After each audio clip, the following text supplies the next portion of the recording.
dream, believe in strength. Now I'm the only one, only one.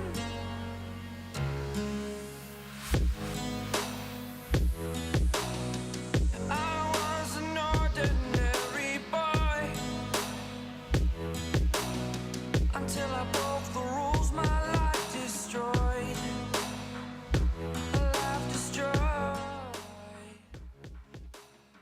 Until I walk awake, scream my mind, I shout, the ground shakes. How much can I take? My mind will break. Will it break? Can I take? Can I be your All right, you should be able to hear me now. Thanks for joining, everybody. Just getting started on this live. So as you're scrolling by, hopefully you're not doom scrolling. And we want to do a guest show today. And I know it's a late Sunday evening for a lot of people.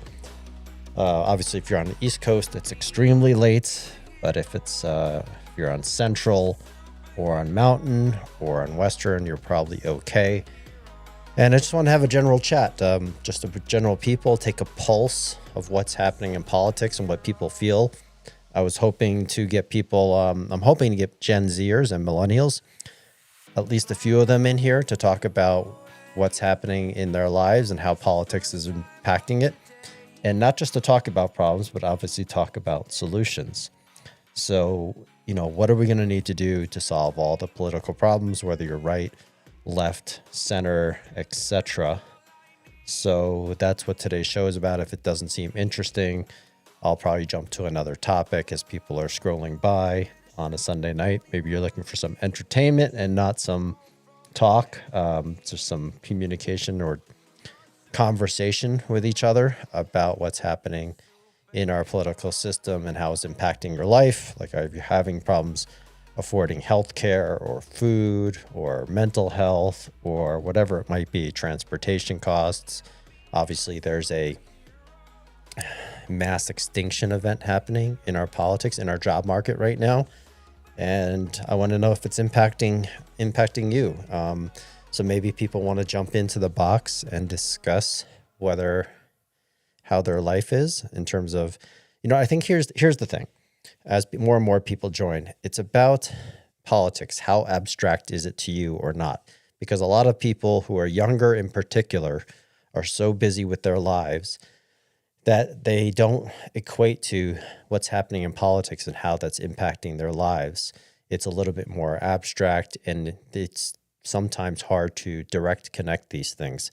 I don't think so. I see civics and what's happening in our politics, let's say the AI revolution right now, and how that's impacting so many people in the job market, and government is just missing in action. And that means both Republicans and Democrats in our system. I mean, the purpose of government is to protect its society. And are we doing that at all? Because clearly we're just fighting with one another all the time, fighting about stuff left versus right. But we're not fighting about the real issue. That's the root cause of everything. And that's sort of the takeover of our system by special interest corporations and billionaires, because our representation represents them and not us. And if we're ever going to change that, I want to try and get 50 to 70 million people to wake up, take your heads out of the sand, red and blue, MAGA and liberal, and realize we're fighting over things that are less important than the root cause, which of course is corruption and our politicians being bought out. So you take the 5 most wealthy. Thanks for the likes, by the way. Tap that screen, please, to get this exposed to more and more people as we're just getting started. You take the 5 wealthiest men in the country and the amount of wealth that they own, the amount of the media and the narrative that they control between social media and traditional media is absurd, in addition to now controlling the majority of AI. And you can even go to right here on TikTok, who's taking it over, what's TikTok going to turn into, and we're just letting it happen. I mean, that's just the plain, simple truth. Hello, Sierra. Matt, Presidential Systems. let's see what that comment was. I think that was a good comment. Our bad look at all other countries in the Americas. I'm not sure what you meant by that. Put those 5 in a pit and fill them with concrete. Right, the 5 billionaires, especially the first 4, Larry Ellison, Elon Musk, Jeff Bezos, and I'm not going to include the Google guy in this group. Who am I missing? I'm missing one of the top 4. But anyway, the amount of everything that they control is they control so much. That's great, Eli Beans. Trump is my president. That's good for you. Well, he is something. He doesn't give a shit about you, but you can claim, because it makes you feel good, that he's your president. I'm a staunch independent. I am against both parties because both parties are corrupted by the special interest corporations and billionaires, and they're just not getting shit done for either of us. So if Trump is your president, well, I hope the grift that he pulled over the weekend of $190 million, or someone related to Trump basically had a grift of $190 million on the crypto market, basically scamming people again. Peter Thiel, is he one of the 4? Wait, why am I not?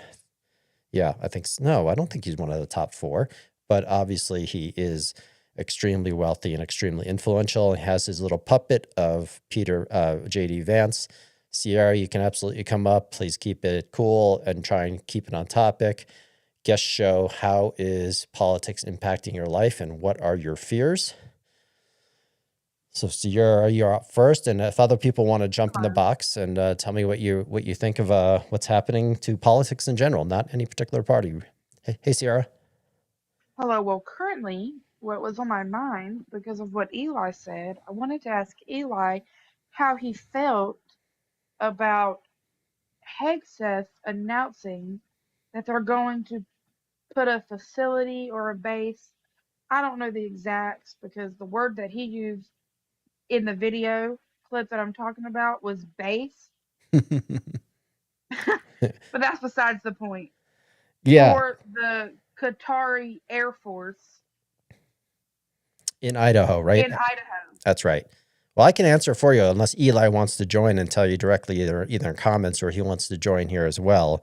I actually asked this question yesterday because Laura Loomer was the one that was going all bananas about it with her 50 tweets about this Air Force base, the Qatari Air Force base. And it is obviously it's a Qatari facility on an American Air Force base where there are other foreign troops. Now, what do you think about it, Sierra? I mean, I don't know if it's exactly the smartest thing to do. Not because I'm against Qatari people. I'm not, but their government is kind of shady. Yeah, they're a monarchy, right? They're shady too. Shit. Right. That's right. That's a good point, right? Yeah. Well, let me give you a couple of facts about it because I was curious about it as well until I did deep reading into it. And even Pete Hegseth, he doesn't know what he's talking about, and it's his deal. It's absurd to actually say it's a base.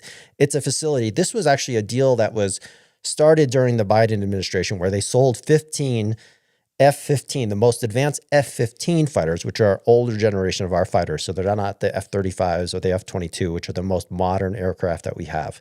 So they sold a squadron of F-15s to the Qatari government. We actually needed the money to produce these planes. So we got a lot of money for these planes, but of course they needed training. So it was part of the deal that was started under the Biden administration. And I thought it was really curious because Eric Trump is creating golf courses in Qatar with the Trump organization. And the Qataris have also given over $1 billion to Jared Kushner. And of course, the Qataris have donated a $500 million plane to be used supposedly as Air Force One, which of course Trump is going to keep after his term. So I was more concerned this is grifting all the way. But after deeper research, it's certainly the perception is it looks like it's being grifted. But it doesn't seem to be anything abnormal other than what you said, which is this is the Qatari government. It's a family-run autocracy or monarchy. They have a terrible human rights record. They are not a democracy. They are not typically a very close ally of ours. And it just stinks. And I just don't understand it because maybe this is the first time I've realize this because I'm 22, so Oh, Gen Z, awesome, awesome to have you here. yeah. Um, but in 2017, whenever he was president the first time, or running, whatever the hell, whenever he was president the first time in 2017, he said that the Qataris are the biggest contributor to terrorism, Yep. like financially. And that is actually true. They have been historically a big financier of Oh, uh, I'm not denying that, but yeah, I'm just confused at what made him switch. he's getting a bunch of money. Right? They made That it. scares me. Like, hello, our national security. Oh, come on. You don't think he cares about that, do you? No, I don't think he cares about it. No, he doesn't. Definitely not. He doesn't. That's right. That's right. That's a really good point. He changed his mind dramatically, but that's what he does, right? If you make him a good enough deal, because that's all he knows how to do is make transactional deals. Because again, I am a staunch independent, so you're going to have people calling me, "Well, you're just a liberal." No, I'm not. I am against both parties because they're both corrupted. But when it comes to, yeah, And Democrats are not liberals. right, not all Democrats are liberals, absolutely, right? Just like not all Republicans are MAGA. And not all MAGA are Republicans. Like these And are not all Republicans are conservative. That's Either. right. That's right. And there's nothing wrong with being a liberal and there's nothing wrong with being conservative. Both of these are just a different way of you want to live your life. Liberalism is based on being progressive and being educated. And if you see how to make something better, you try and make it better. Conservative is just like, hey, I like the way things are and I don't want to move them too fast. Like there's nothing wrong with either one of those ways of life. But of course, they both have this negative view, right? There is an issue with MAGA, though. That's for sure. Yeah, but I always like to say that I kind of try and want to relate to, as an independent, to understand that MAGA thought they were having this anti-establishment person, that he was going to drain the swamp and clean up government. And of course, he's just a grifter and he's never had, he has no values. This is an individual who has no values. He has no moral integrity. He has no character. He doesn't, and he's not trustworthy in any sense of the way. He just knows how to make a transactional, that's every relationship he has is basically just a transactional relationship. It was so clear when, so there were sanctions on Syria, and then he got a golf course or whatever, or a building or whatever, they're going to build it in Syria. And then he lifted the sanctions off of Syria. Right. You know, and removed the bounty that was on the leader of Syria's head, and then took his group, his T group, off of the list. Off the list, right? Yep. Yeah, that's just how, you know, I always say that people always tell you and show you who they are. You just have to watch and listen. I mean, they literally would tell you exactly what they stand for. If you meet someone in the first 5 minutes, if you're paying attention, you can understand whether they have moral integrity and they have character or decency just within the first few minutes of meeting someone, because people don't hide who they are. Generally, some of the really sociopaths, they will hide themselves a little bit, but for the most part, people just show you. So all you have to do is listen to somebody and you know what they stand for. Yep. It's not that difficult, I can't right? be shocked because for the last 70 years, I would say, probably longer, America's foreign policy has been shit. Well, why do you think it's been shit for the last Kindly 70 put. years? Why do you think 70 years? So you've been alive 22 years. I would argue, well, I may argue different. What are you thinking? I mean, I would say 70 because like that's when all the like stuff with the Middle East. Like it's been further than that, obviously, but Well, I would say, like yeah, go ahead. basically because that's when all the wars that like we were heavily involved with the Middle East, in my knowledge, started. Well, we And, had like, we had were a always pulled 1990, we had the Gulf War against Iraq, right? And then we had the war against terrorism in Afghanistan. Prior to that, we had the Vietnam War and the Korean War, but those were fighting against communism. But you also have to remember your history, that since the end of World War II of 1945, the world has been the most peaceful economically prosperous place in the world. And I'm not apologizing for some of the mistakes America has done getting involved in Iran in the 1960s and so forth. But America's foreign policy, we created the rules of the game after 1945. We said, we are the largest military in the world. We will protect Europe. We don't want you to rearm. And we will be the world's policemen, meaning police the oceans and making sure free trade can happen. So there's not pirates and there's not China saying we're not going to let ships go by or you're going to have to pay for shipping. Like, this is the rules that America set up for the past 70, what is it, 50s, 60s, 70s, 80 years now. And now we have an administration that's basically coming in and saying, we're changing the rules of the game and there's no longer free trade. We're going to tariff everybody that we don't, for any reason we don't like. So They breathe the wrong way and they get tariffed. Right. So since up until Trump, every president after World War II has essentially had the exact same foreign policy. And again, that's not to say we haven't made some big blunders, getting involved possibly in the Vietnam War, getting involved in overturning a democratic Iran in the 1960s. If you're not familiar with Iran prior to the 1960s, it was a very modern place where women were allowed to have rights and so forth. And it was a very educated populace, and it still is to this day. But we decided, you can't have your own oil. You can't nationalize your own oil industry because we were protecting our corporations. So that was a complete mess. That leads to what's still happening in that region today. That was our failure in the 1960s. Yep. And it still happens today because of it. And I don't feel like it's going to get any better because Trump wants to go to war with Venezuela. Right. The question is, will he create a war? I've had this thinking that if he really wants to stay in office, he's already hinted that he's just going to, if there's a war, because of like what Ukraine and President Zelensky has done, is they're not having elections. So it is all entirely possible that he's thinking, or his team, more like the Stephen Millers, is if they go to war against the Mexican drug cartels or Venezuela, they can make up a war and then he's going to suspend elections. I've been wondering if that is his game plan.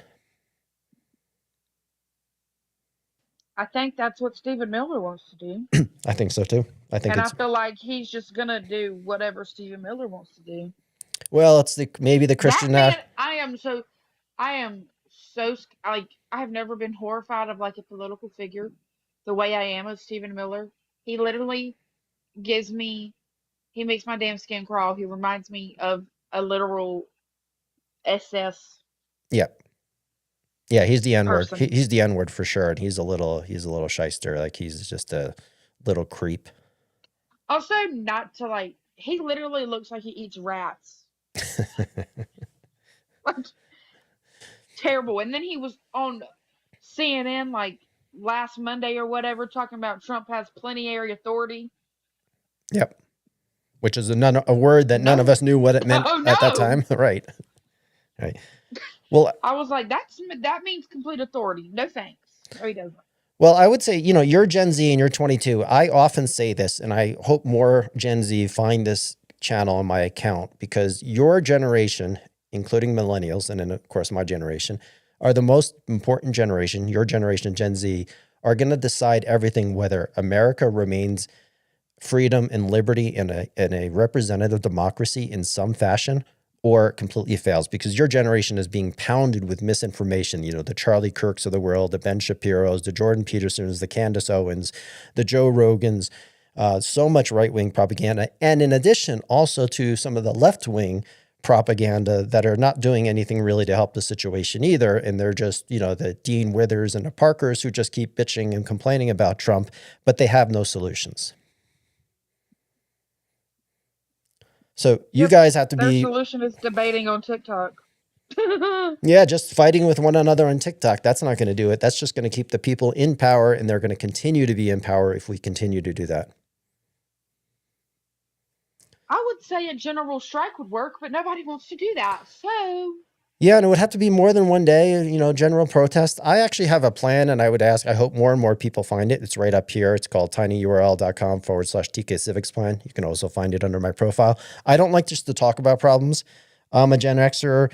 I have more time on my hand these days, and I have kids that are your age, And I want them to have a future that is representative of American values. So if 50 to 70 million people, so this is sort of an announcement to you and everybody else watching, if 50 to 70 million people truly wanted to unite around eliminating corruption, meaning the special interest groups, the billionaires and the corporations and the lobbyists, and remove all politicians, career politicians from both parties, it could be done and put in temporary civic servants, and they would enact the 28th and 29th Amendment. It's a big lift, but there's no way the Republican Party or the Democratic Party are going to do it for us. So your generation doesn't realize this. No, because all they're doing, both of the parties are doing, are trying to protect the means to their end. That's right. That's right. What you don't realize, you may not realize because you weren't around in 1992, that there was a third party candidate called Ross Perot in a Reform Party. And he ended up getting 20 million votes. He was polling at almost 40% of the polling against Clinton and Bush. He had a real opportunity to win the election. And this is just one example. It didn't come close to happening, but he did get 20 million votes, but it showed that it could happen. And most people don't realize that this... It literally could have happened this time because 90 million people, from the data that was gathered, 90 million people that could have voted didn't vote this past election. Well, that always happens, though. So we had about 150 million people voted, a little bit more than I think 156 million people voted. And that's sort of on a high range for American democracy. So you're going to have to take those people and get at least 50 million of them that want to vote something different. Haitian Forever says, I have an idea, though. Type it and give me a brief synopsis, if you can, Haitian Forever, in the comments before we let you join. Sierra, thank you for joining as a 22-year-old. You're welcome. Your generation is really important. And I'm just going to continue to do whatever I can to raise awareness that there are other possibilities if we united.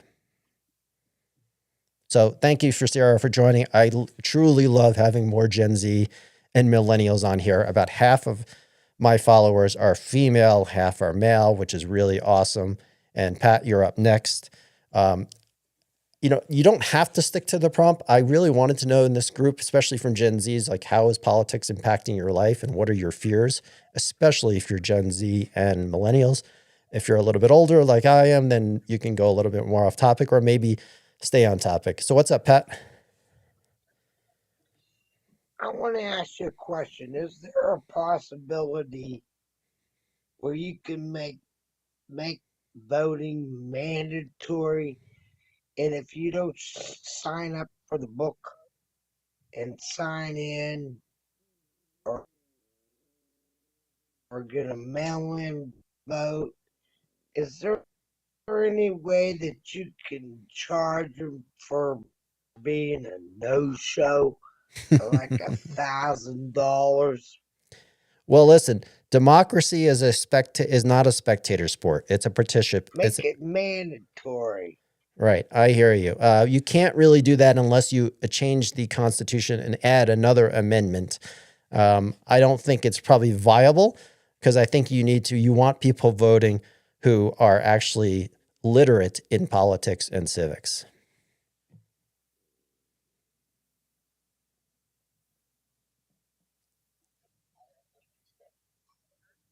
Pat, I'm going to kick you only because you have a really bad connection and we can't hear you that well. So I bumped you just because I can't hear you that well. So my apologies, but thanks for joining. Haitian Forever says, what if we could start electing independent from the bottom just to have a piece of power in Congress? So I don't know how you do that because there's a good argument earlier about Rick, who's a common guest on the channel, said, how are you going to create change? There are already other options other than the Republican Party and Democratic Party. And technically there are, right? There's the Green Party and there are independents that run for office. But the problem is they're not relevant. No one knows who they are and you're not going to throw away your vote. So no matter what we try and do and what I'm trying to do here, it doesn't matter if no one knows who I am and no one knows who the candidates are. Like I have no desire to be a candidate ever in politics. What I'm trying to do is raise awareness that there are other options if enough people came together, and then we could recruit 536 candidates to run either as independents or another party, and we could elect some of them into office. If the movement was big enough, we could elect all of them into office. It is a big lift. It is certainly not easy. It's fraught with some challenges, no doubt about it. But here's the thing. It's very binary. If there are enough people who wanted it to happen, and there are, and that's why I always talk about corruption in our politics and eliminating the special interest billionaires and corporations and replacing all career politicians from both parties. Most Americans agree with those two issues, and those are the two issues we have to lean on. But the problem is getting enough awareness and reach. So enough people have to understand that, hey, I would do this if there were enough people that joined me. And that's the thing about these independents or whatever, any other options. You have to have a big enough movement, an organic movement, first and foremost, before any of this has any validity. So it's really simple. It will never happen if you don't have the people. And it will certainly happen, or could happen, if you had the people. So I am hoping to inspire more and more people to focus on not gun rights, not immigration, not on all these culture wars, not on all the social wars, not on all the stuff. That stuff is important, yes, but it is not the most important thing. Because as long as we keep focusing on those things, we're fighting with each other. If you can just focus on the root cause of every issue, which is that corruption in our politics, then you can start uniting 10,000, 100,000, and then 1 million. And once you get to 1 million people, now you start to have growth in a movement. So you got to get to 50 to 70 million people, an incredible number. But once you get to 1 million, then you start having momentum and you start reaching network effects. And if you're not familiar with network effects, it's sort of the acceleration of the J curve, because your growth is not linear like this. Your growth will continue to go like that. So maybe I can inspire more and more people. And thanks, Mike. Tap the screen, please, to help the live get exposed to more people. Tap the screen and send any badges or likes my way. That would be awesome. That exposes it to more and more people. But anyway, so that's what I'm trying to do. And maybe I can inspire 50 people, 100 people, 1,000 people to start talking about the same thing. Stop arguing about what Trump's doing. You can point things out and you can point out problems, but put together a solution and try and get the message out there. And maybe we could have then 50 or 100 or thousands of influencers, instead of just influencers on the right trying to convince you to blame somebody on the left and the people on the left trying to blame people on the right. Maybe you can have thousands of influencers who can take their heads out of the sands and convince enough people that start focusing on the right things, because then we just lose. Otherwise, we just lose everything. Like, our democracy is not a democracy to today in function. We are functioning as a corporatocracy because we all know that our corporations and the billionaires have a lot more influence, or all the influence, over our representatives, and they represent them and they don't represent us. So anyway, so thanks for the likes. Please, if you want to join the live, please join as a guest, jump in the box, hit the request button and jump in and see if you can answer that question. Because I really want to hear from people on, politics is not abstract. It impacts us directly in our real lives. And if you're Gen Z and millennial, I want to know how many Gen Z or people realize that, because we know there's a massive mental health issue with a lot of Gen Z, and particularly Gen Z boys. And they've been getting manipulated and poisoned in their minds for years, since they're teenagers, by all these various influencers who are manipulating and poisoning young men's minds. So Gen Z has a real problem with mental health because they feel like they're not going to be able to afford a house. This whole dating system, online dating and dating apps, has ruined relationship building, ability to make enough money or even find a job, even if they have a degree, is going away. The ability, they just sit in their game rooms and game all the time, and they're not meeting people. I mean, you talk about an epidemic from screen time that is affecting people. Gen Z boys in particular are having the most challenges. And I feel so bad for those young men because they feel like the world has left them behind, sort of like a lost generation. And they need to wake up and hopefully come to their senses and realize they need to stop blaming sexism or culture wars, because they're all just being taught to blame somebody for their problems. The blame is the people that are manipulating them. So it's the Ben Shapiro's and the Charlie Kirks and the Joe Rogans, and then the people on the left as well who aren't giving them solutions. So Gen X, thanks for the comments. Millennial, I am very aware my husband has a socio-minded child, one child development and a half. I'm not quite sure what you mean by that, Kat, and I don't want to read into it too much and make the wrong assumptions, but absolutely. So you're a millennial and very aware of the sort of mental health issues that we're having as human beings, especially with the younger generations. Welcome, Jessica Pennington and Barney Robbins. If anyone who wants to jump into the box and answer the question on the prompt, like I just want to know, just as a human, at a human level, like how is politics affecting your mental health or your physical life? Like, are you having problems finding jobs? Can you not afford food? Are you losing money? Like, you know, the rich are only getting richer, and billionaires are stealing over about $3 trillion a year by not paying their fair share of taxes. And that's the other thing that I always promote. People don't realize the number. If that billionaires and corporations paid the same rate that we used to have in the 60s, which again, we still had plenty of very, very wealthy people in the 60s and 70s, but the tax rate was much, much higher. Corporations paid 30% of all the tax revenue that came into the government each year. Now they only pay 8%. So they are stealing over $2 to $3 trillion a year. Trillion, not billion. So when you think of a billion is a big number, but a $50 billion in the form of a government and amount of revenue is actually a really small number. But $1 trillion is a massive number. So we bring in $5 trillion a year in tax revenue. 92% of that comes from normal Americans, while corporations and billionaires are far lower than the number they used to be. So if you added that money in, we should be generating about $7.5 to $8 trillion in revenue. That could pay down the national debt. That could be used for universal health care. That could be used to infrastructure. That could be used for education. And I'm not saying this is just a revenue issue. We should, of course, cut out fraud and wasteful spending and all those things. No, Smith-Salen, like everyone on the right thinks government spending is the problem. It is one problem.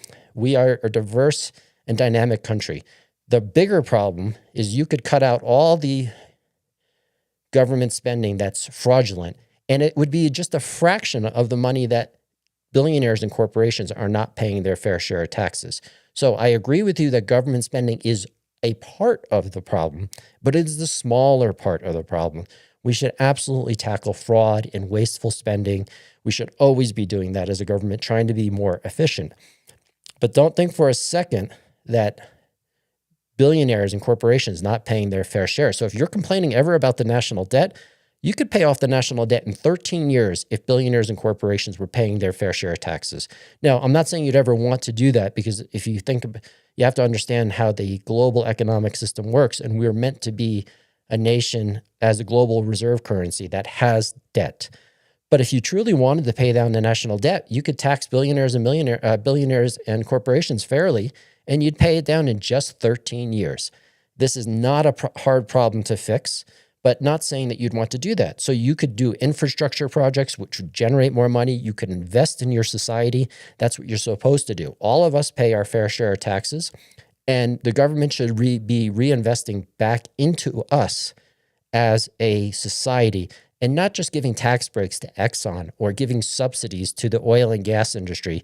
And at the same time, they're not paying their fair share of taxes, or having Jeff Bezos not paying any taxes at all some years, or Amazon and so forth. It's so absurd, the amount of wealth that's gravitating towards the top. And you might think, stop with the war, the class warfare. Well, they've been warfaring against the middle class and the lower class for decades now.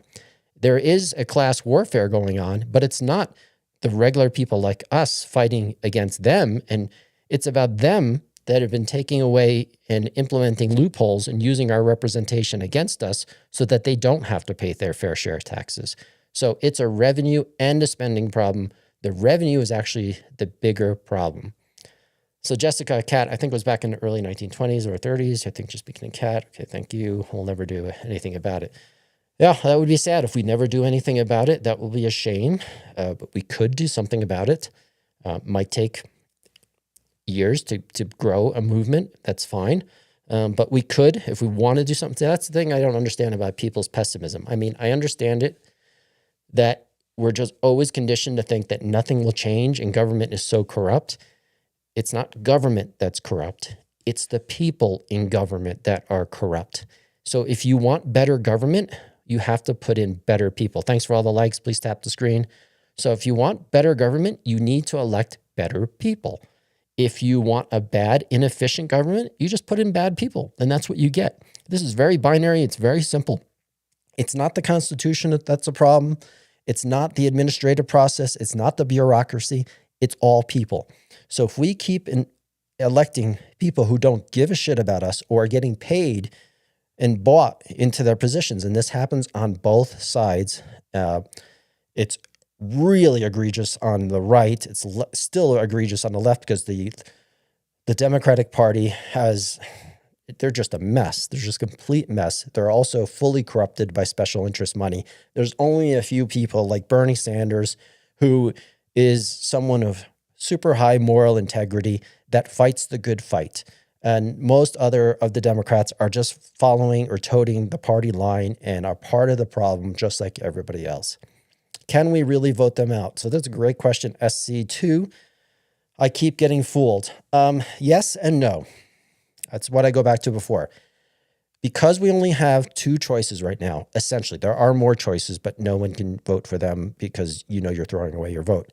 So you can't really vote them out because right now it's just a pendulum that swings back and forth, red to blue, and you only have really two options. So at this point, you really can't. But you could, if you had enough people who wanted to vote for a third option. There were 536 third options. But again, it takes 50 to 70 million people who would then have to come together as a community and demand that to happen. And that's what I'm trying to do with this plan right up here, tinyurl.com/civics plan.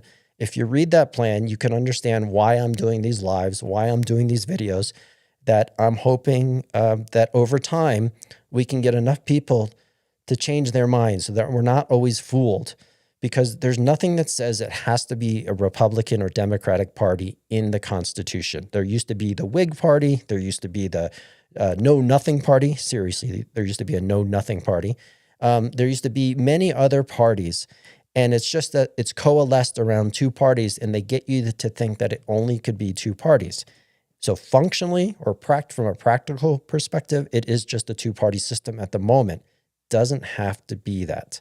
Again, it would take a big movement, but these movements have to be organic. So when you see the No Kings protest, I think is coming up on the 18th, that's great. It's great to protest, but if you look at who's promoting the protest, it's a bunch of liberal progressive groups, which is great. They should do that. But you're never going to get the majority of people to back it. And it's just one day. It's not enough. Like, protests in America just don't work anymore. It would take an incredible uprising, something that America has not wanted to do in the past 50 years. So I don't see how protests really make a difference. I see that you have to leverage technology like this one here. And, this one may not be that functional for that much longer because it could turn into a total right-wing propaganda machine. And then we're going to have to grow the network on other social platforms and hopefully be able to get the narrative out there. So thanks for the likes and the roses. That's awesome. Congrats. Lift up the rose. Yeah, the roses are really helpful. And my lives sometimes are getting a lot of people, sometimes not so many people, but so forth. Yeah, protests get laughed at, right? Because you can just brush them off. A no shopping day, it's not enough, right? Because the fact of the matter is, the more we stay divided, and if the right wing has a large segment of the population that continues to just drink the Kool-Aid of whatever they say, I want to get those people, or at least the sensible ones, and there are many sensible people that actually want to take their government back and bring representation back to the people. That's what they were hoping Trump would do, but he hasn't done any of that. He doesn't care. He just cares about enriching himself. So the right, I believe there's plenty of people on the right that would want to do something different, but it can't be a democratic solution because they don't want to go there. Like both parties have been poisoned so much that neither party, if you're left, you don't ever want to go to the right. And if you're right, you don't ever want to go to the left. Well, I'm telling you, it needs to be a third dimension. It has to be an independent party or some sort of reform party or a united party, whatever you want to call it. But that's all putting the cart before the horse. What you need to do is we have to just get people together. I do have some experience building communities with millions of people. And that's my role here, is to try and grow awareness. And if you can share, if you go to my pinned videos on my profile and repost those, you'll be amazed, especially if you look at the comments, how many thousands of comments I have from people on the right and the left that say, yeah, I wish we could do this. I'm in. It's constant. I'm in. Right, left, everywhere. Some people say it will never happen. I understand the pessimism, but it'll never happen if we don't get the people, and it certainly can happen if we get the people. So I just started getting started, the protests. Maybe, hopefully there's more. Thanks for the likes and taps and so forth. That's really helpful. Does anyone else want to join in and tell me your thoughts on the guest show about how is politics impacting your life and what are your fears? Join me and share your thoughts. All you have to do is join the request, hit the request button and join in and let me know, like, do you just think like it doesn't matter? Like it doesn't matter to our lives? Excuse me, not live streams, but our lives. It doesn't matter what we do. It won't make a difference. Let me know. And maybe you think that, it all for naught, but I don't want to think like that. And I don't want to wake up someday when I'm 70 or 80 and say, wow, I didn't do anything, because it's actually, and this is a great thought, that if you look at the Declaration of Independence, and I'm going to bring up the clip from it, not the clip, but the Convention of States. Let's see. The Declaration of Independence was really important because it was written by Thomas Jefferson when we declared our independence from England. And it basically said, and I don't really want to paraphrase it, I really want to get it right, and I don't remember the exact words. Anyway, all right, I'm missing it right now.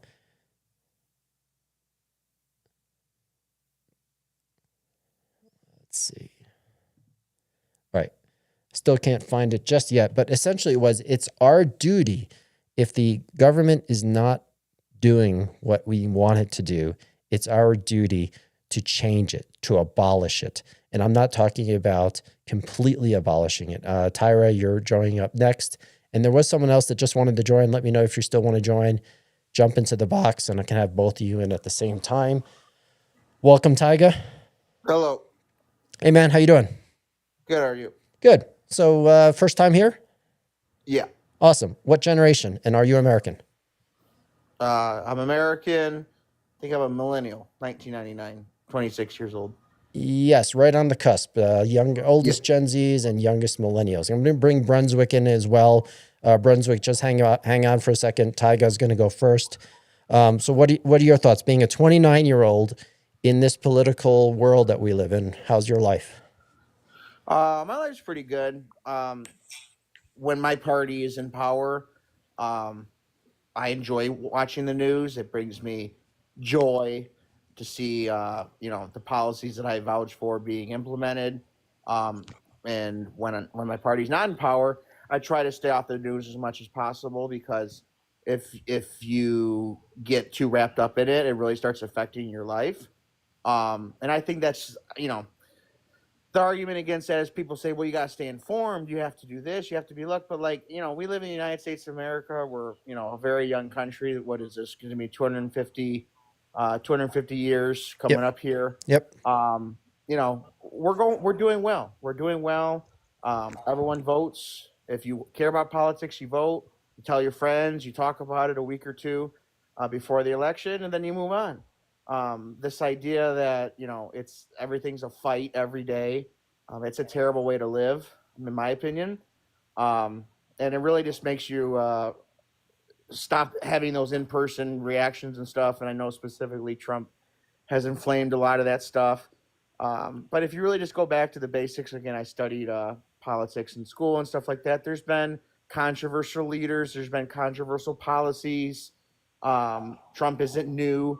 He might be pushing the limits on some things, testing the Constitution that other presidents haven't done. But there's been some very divisive politicians that we've had over the course of our history. Which over the last 80 years, which ones have been divisive?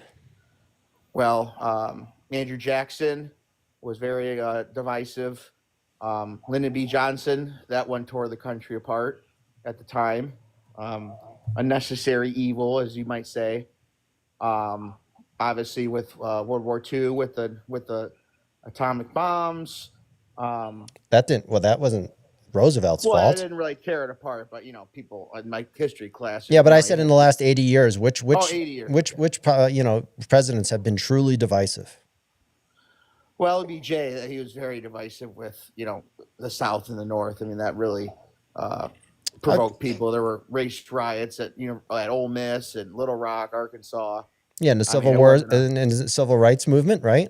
Yeah, And that that was that was super divisive at the time. right. But did we move forward? Are we moving forward at that time, or were we moving backwards? Well, it depends who you ask. If you ask the South, it was the worst thing ever. If you ask people in the North, that it was a necessary No, thing. I don't think you can say North or South. I think you have to ask. Maybe if you said the Southern whites, you would say that. Well, yeah, but I mean, they're the What voting majority of the South. did the Declaration of Independence set forth as a vision? Was it intended to have what was they saying? All men are created equal.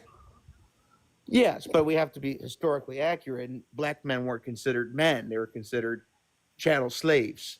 At So- that, they were living in that morality of the 18th century, and they were slaves. But that was not the vision for half of the founding fathers. Was not to have continue with slavery. A lot of them were abolitionists.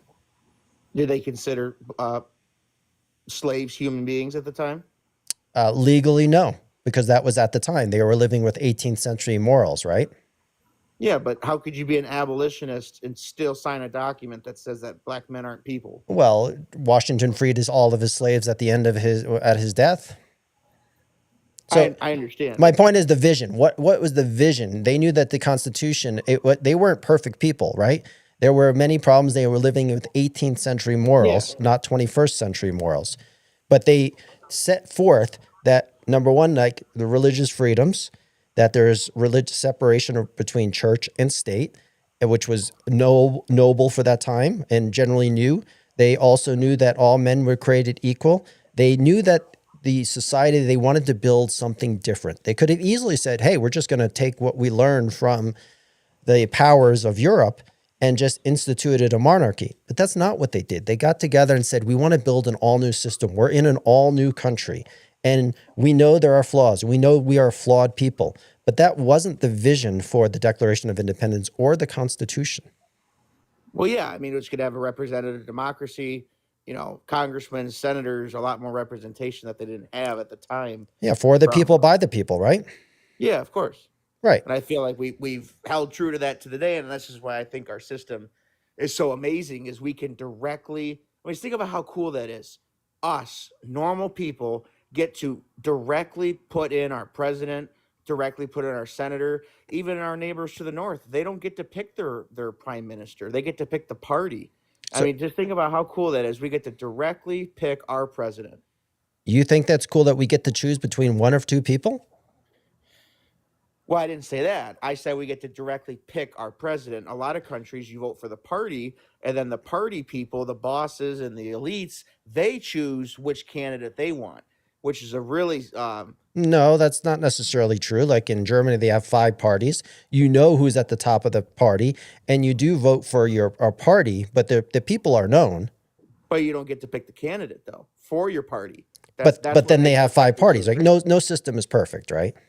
I know. I just think ours is the best because we get to directly pick the party leader, and then we get to pick the president. So you think it's great that the people like J.D. Vance, who has been essentially bought into that position, he was elected essentially by Peter Thiel and David Sachs and other people. All his funding comes from these billionaires, And then Mhm. he's now the vice president of the United States, not through an election, because he just, vice presidents are sort of just afterthoughts when it comes to election. And he might be our Yeah. president. Well, he has to win. No, he doesn't. What if Trump passes away in office? Well, then Kamala would have been our president. And Right. Joe, we picked the president, and then the president has the option of picking who he So would like to. I'm not necessarily arguing that we have, in theory, the greatest constitution and representative democracy the world has seen. What I am trying to say is you might have some blind spots because right now we are not really choosing those people in the primaries because super delegates and other things, and the money is putting forth the people they want. And you could say the same thing with the Democrats and the Republicans. Like, who wanted Kamala Harris? She was not popular when she ran for her primaries. And then she was basically just shooed in by the Democrats to take Biden's place without a primary. Oh yeah, it was a total gift. Yeah, they did the same thing with Bernie and Hillary. Bernie seemed to be more popular in the first two primaries, but the super delegates voted the other way and basically took away his opportunity to succeed. And the Republicans have been doing the same shit, like George Bush, just basically having their favorite person and putting them into the top spot. And then when did it change for the Republicans? Well, they're both private companies, right? They can basically do what they want. That doesn't mean we should. Well, I mean, but that's the thing. It's like the Democrats, what I've heard, I got Democrat friends, is they were really upset what happened with Bernie. Mhm. And then they're like, okay, we're going to vote for Biden, which Biden was the right candidate at the time. Obviously, he won. And then the whole debacle thing where he's, okay, well, I'm in, and then he's too old, and then he's this. And then you don't even get the voters a chance. There is no way in hell that they were going to skip over Kamala Harris, that's a sitting vice president, and install, Gavin Newsom or J.B. Pritzker. There's no way in hell that was going to happen. Yeah, so that's not really democracy. I mean, that's not. No, it's horrible, and Right. that's their own mistake. But specifically on the Republican side, over our dead bodies, were they going to take Trump out of 2016 when he won fair and square? And then there was this 2020, no one really ran against him, and then 2024, he didn't even participate in the stuff. And then people are like, okay, yeah, this is still a Trump party. But that's what's so cool about it is, like, if we're in Canada or Britain or any of these other countries, Trump would have never happened because the party leaders would have said, no, we're not having him. We're going to have. That's not true. In Britain, they had their version of Trump. They had their version of Trump in Britain. I know, but separate parties. Well, I'm talking like if it was just the Republican Party, they would have said, okay, we're not having Trump at the top. We're going to have Marco Rubio or Rand Paul or something. They don't have other countries other than ours don't have the direct ability to elect the president. That is not true. There are many other countries that have very similar processes. What about Canada? Well, like I said, I'm not putting one country. There are many other countries where you can pick. We're not something novel. Our system has been spread, or similar systems to ours have been spread throughout the Western world. All right, so we got Brunswick here as well. He's been on hold for a long time here. So Brunswick, welcome to the show. What's up?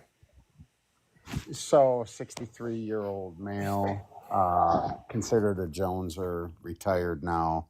The thing is, when you think about the parties, people say, I'm going to pick the better of two evils, and then they back out. If there's more than two choices, you're going to be able to get a better choice in all, totally. Because when you start adding a third party like he's suggesting, you're getting more choices. So if 100 million people voted and there was three parties, you would only need 35 million to really win it, right? Mm-hmm.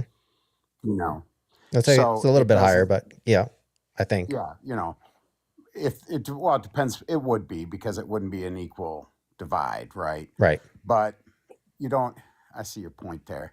So having more parties is really a thing to do, because our arrogance gets in the way of, well, we're America, we're the best at this, we're the best at that, like the South being tore apart because of the civil rights movement was a good thing. It wasn't a bad thing, because everybody is supposed to be treated equal. Doesn't matter what your race, what your sexuality is, none of that. That doesn't matter. It's values, right? Right, because as a veteran, you have to remember, when you defend the Constitution, I feel this way. So I'm not speaking for everybody, but I feel this way. You have to stand up within the Constitution for the poorest person, and you have to stand up for the richest, let's say. But the rich can't have everything, and then you have people, because capitalism is designed to have winners and losers, right? Mhm. And you don't need that. It needs to be a collective, because when people say, let's make America great again, they're thinking of 1950s or 60s, when actually the tax base for the rich was high, very high. Up to 90%. And yes, thank you. And there was more equality. And equality is important, because if you had a parent or a boss or somebody that had their thumb on you and you weren't able to do or survive barely within that job and not get pay raises, you know, I'm in West Virginia right now where the minimum wage is $7.25. And I also lived in Maryland, and I've lived in Virginia where the minimum wages within those states are $15. So $15 an hour versus $7.25.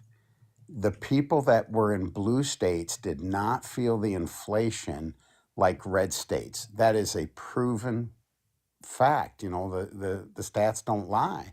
So when people can recover from things quicker and have health care, I was an EMT for years in the treasury, in the treasurer's, you know, being a treasurer, excuse me. In 99, I knew that we needed universal health care. And as a veteran, I get universal health care. It's socialism, right? And if the American public knew this and they really understood how it worked, and that a study come out in 21 that said veterans live 2 years longer than the general public. And a lot of people, that blows my mind, but we get better care. It's not the insurance company, like my sister had to wait a month to get a pacemaker put in at 71 because they didn't want to pay for it. The VA would have just done it. And her heart rate was down to 32 before she got that pacemaker. Mm. Now, you could also, So having, let me just correct you on go one ahead. thing. When you said socialism, because obviously that word scares a lot of people, what you're It really does. suggesting is that one industry is running under socialism.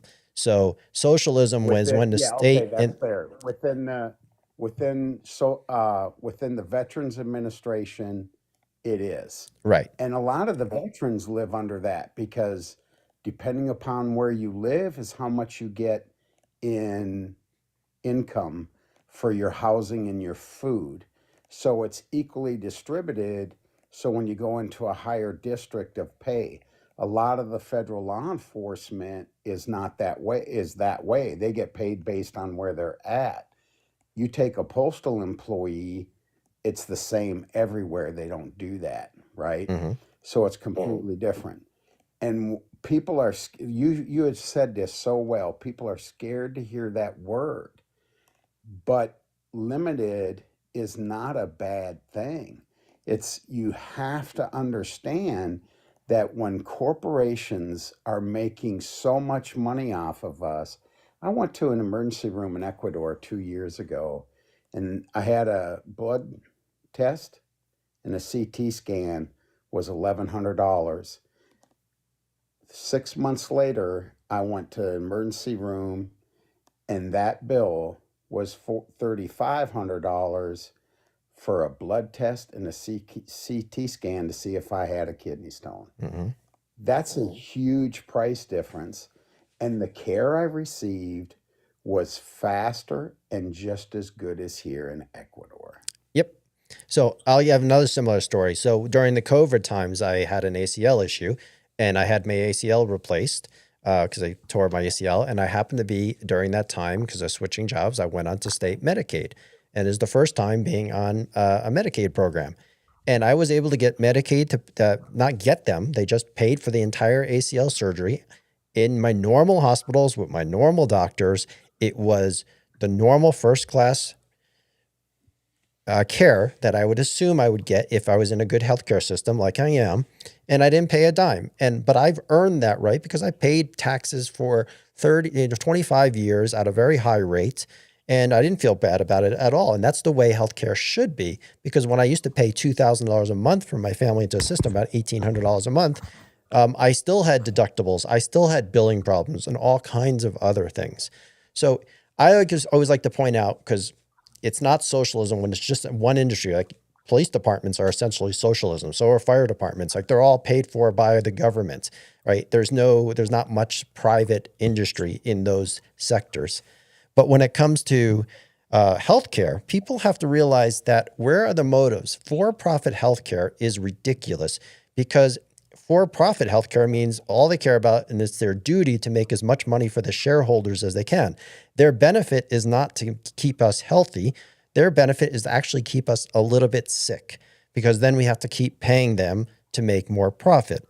However, when it's government healthcare, people don't understand this, and it can be the exact same system that we have now, is the government wants to keep us healthy, because when we're healthy, we're productive. When we're productive, we're paying our taxes. When we're paying our taxes, the government brings in more money. So there is no conflict of interest whatsoever when government is administering or paying for the healthcare. They don't have to be, it's not like your hospitals are going to turn into government hospitals or your doctors are turning into government employees. It just means the government is paying for it based on the tax revenue they're generating. Insurance companies are making 12, 15 cents per dollar. What's Medicare charging? About 8 cents, half, almost half. Yeah, I think that's right. To just move the money for us. Right. So your insurance company is your banker, basically, because you're paying them to pay your bills, and they're just shifting money from one place to another. And then they put in a middleman to move that money for the doctors, and that company just went bankrupt. Isn't it 16 cents of every dollar in our economy is going to the healthcare industry? Is it 16 or 19 cents? It's an absurd number. It's something like 15 to 20%. I pay $960 a month for healthcare for me and my family. And then I pay an extra $185 to have Medicare, because I can't trust my VA system to be unfunded. Right, which is kind of sad that you're, as a veteran, that you still can't have proper health care. I do. The VA has saved my life a couple times. And I had back surgery in 24, and I went to one of the best surgeons in the area here outside of Washington, D.C. And he specialized in my back surgery. I had a chest infection in 21 and ended up with 6 surgeries. And I went to the VA, and the VA transferred me to a top-notch surgeon that saved my life. Yeah. So, there is the perks there of that medical style system that people just don't see. I think a lot more people are seeing it, though. Like if you saw the Bernie special of him going to West Virginia, amazingly that a lot of people on the right, whether some admit it or not, because they're just scared of change, understand that healthcare should be more of a right. Like, when you talk about what's happening right now with the government shutdown and people looking forward to where they're going to lose their subsidies on their healthcare marketplace. And on both sides, they're freaking out, right? Because these subsidies, Obamacare is extremely popular, even on the right, because it allows people to afford health insurance. Well, the sad part is Obamacare didn't go far enough. Absolutely. To actually fix this system, if you put in everybody under Medicare, and I pay $185 a month, and I'm paying $960 for 4 now, it would still save me $360 a month, basically, because I could drop my postal insurance, and I could pay Medicare for the 4 people that's in there and pay $800 instead of over $1,000. So even if you raise Medicare to $200 and went to a universal healthcare system, and like you said, you're not going to take over the doctors, you're not going to take over the hospitals, it's not going to be that way. They're just transferring the money. It would still save me a ton of money. And the funny thing is also how many people are so angry at big pharma, right? Because they know they rip us off. And this includes the, the big bad pharmaceutical people that the right and the left dislike. And yet for some reason we're protecting these people by having these private healthcare insurances, right? Like you hate them. We hate the big pharma that's ripping us off for prescription drugs between 2 and 5 times more money than they charge in other countries. And yet we oppose healthcare or universal healthcare. Like the absurdity of people voting against their best interests when it comes to this case and this issue is sort of blows my mind.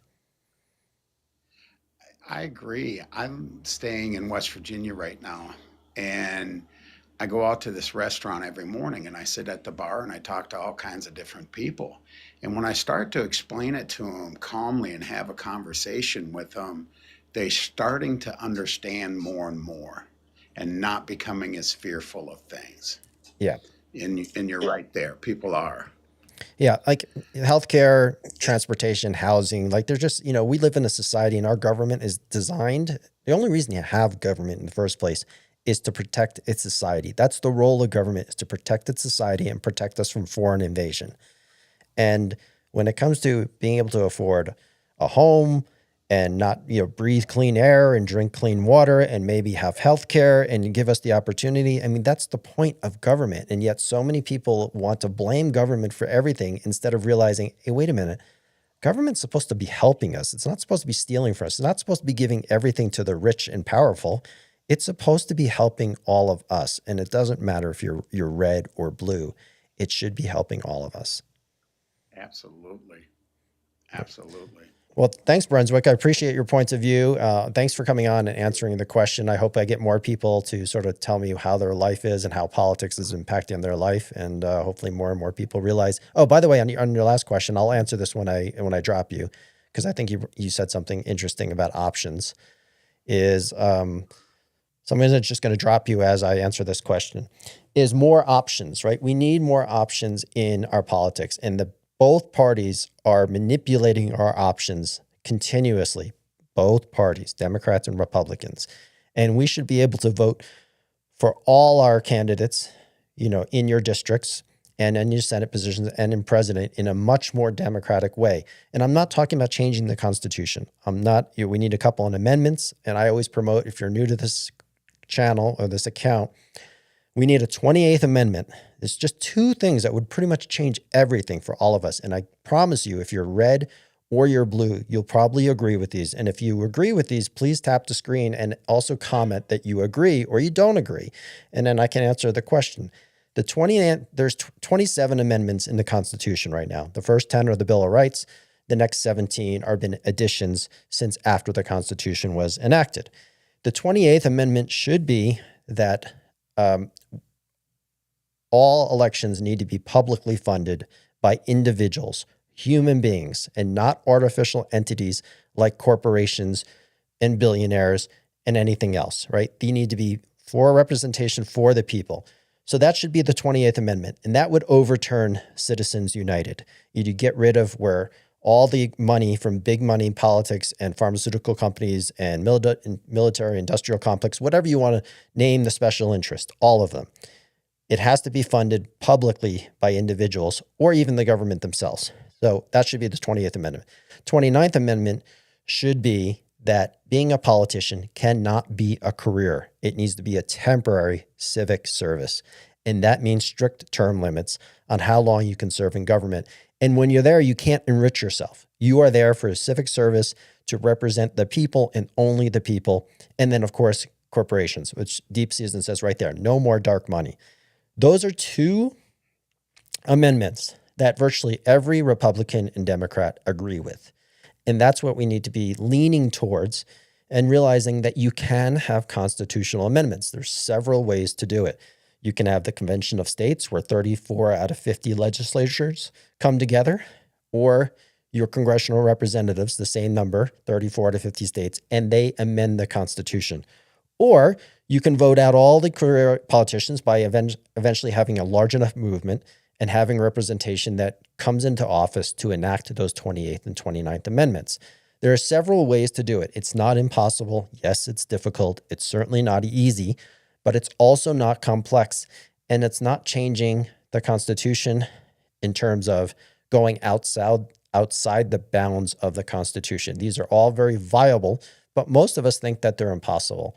The last amendment was passed in 1992, I believe. That was the 27th Amendment, which is a pretty frivolous amendment, I must say, where it was just that congressional leaders couldn't give themselves a increase their pay until the next Congress, which was kind of an absurd. I mean, it was decent. I mean, instead of just saying you're going to pay yourself more, you at least had to wait to the next Congress.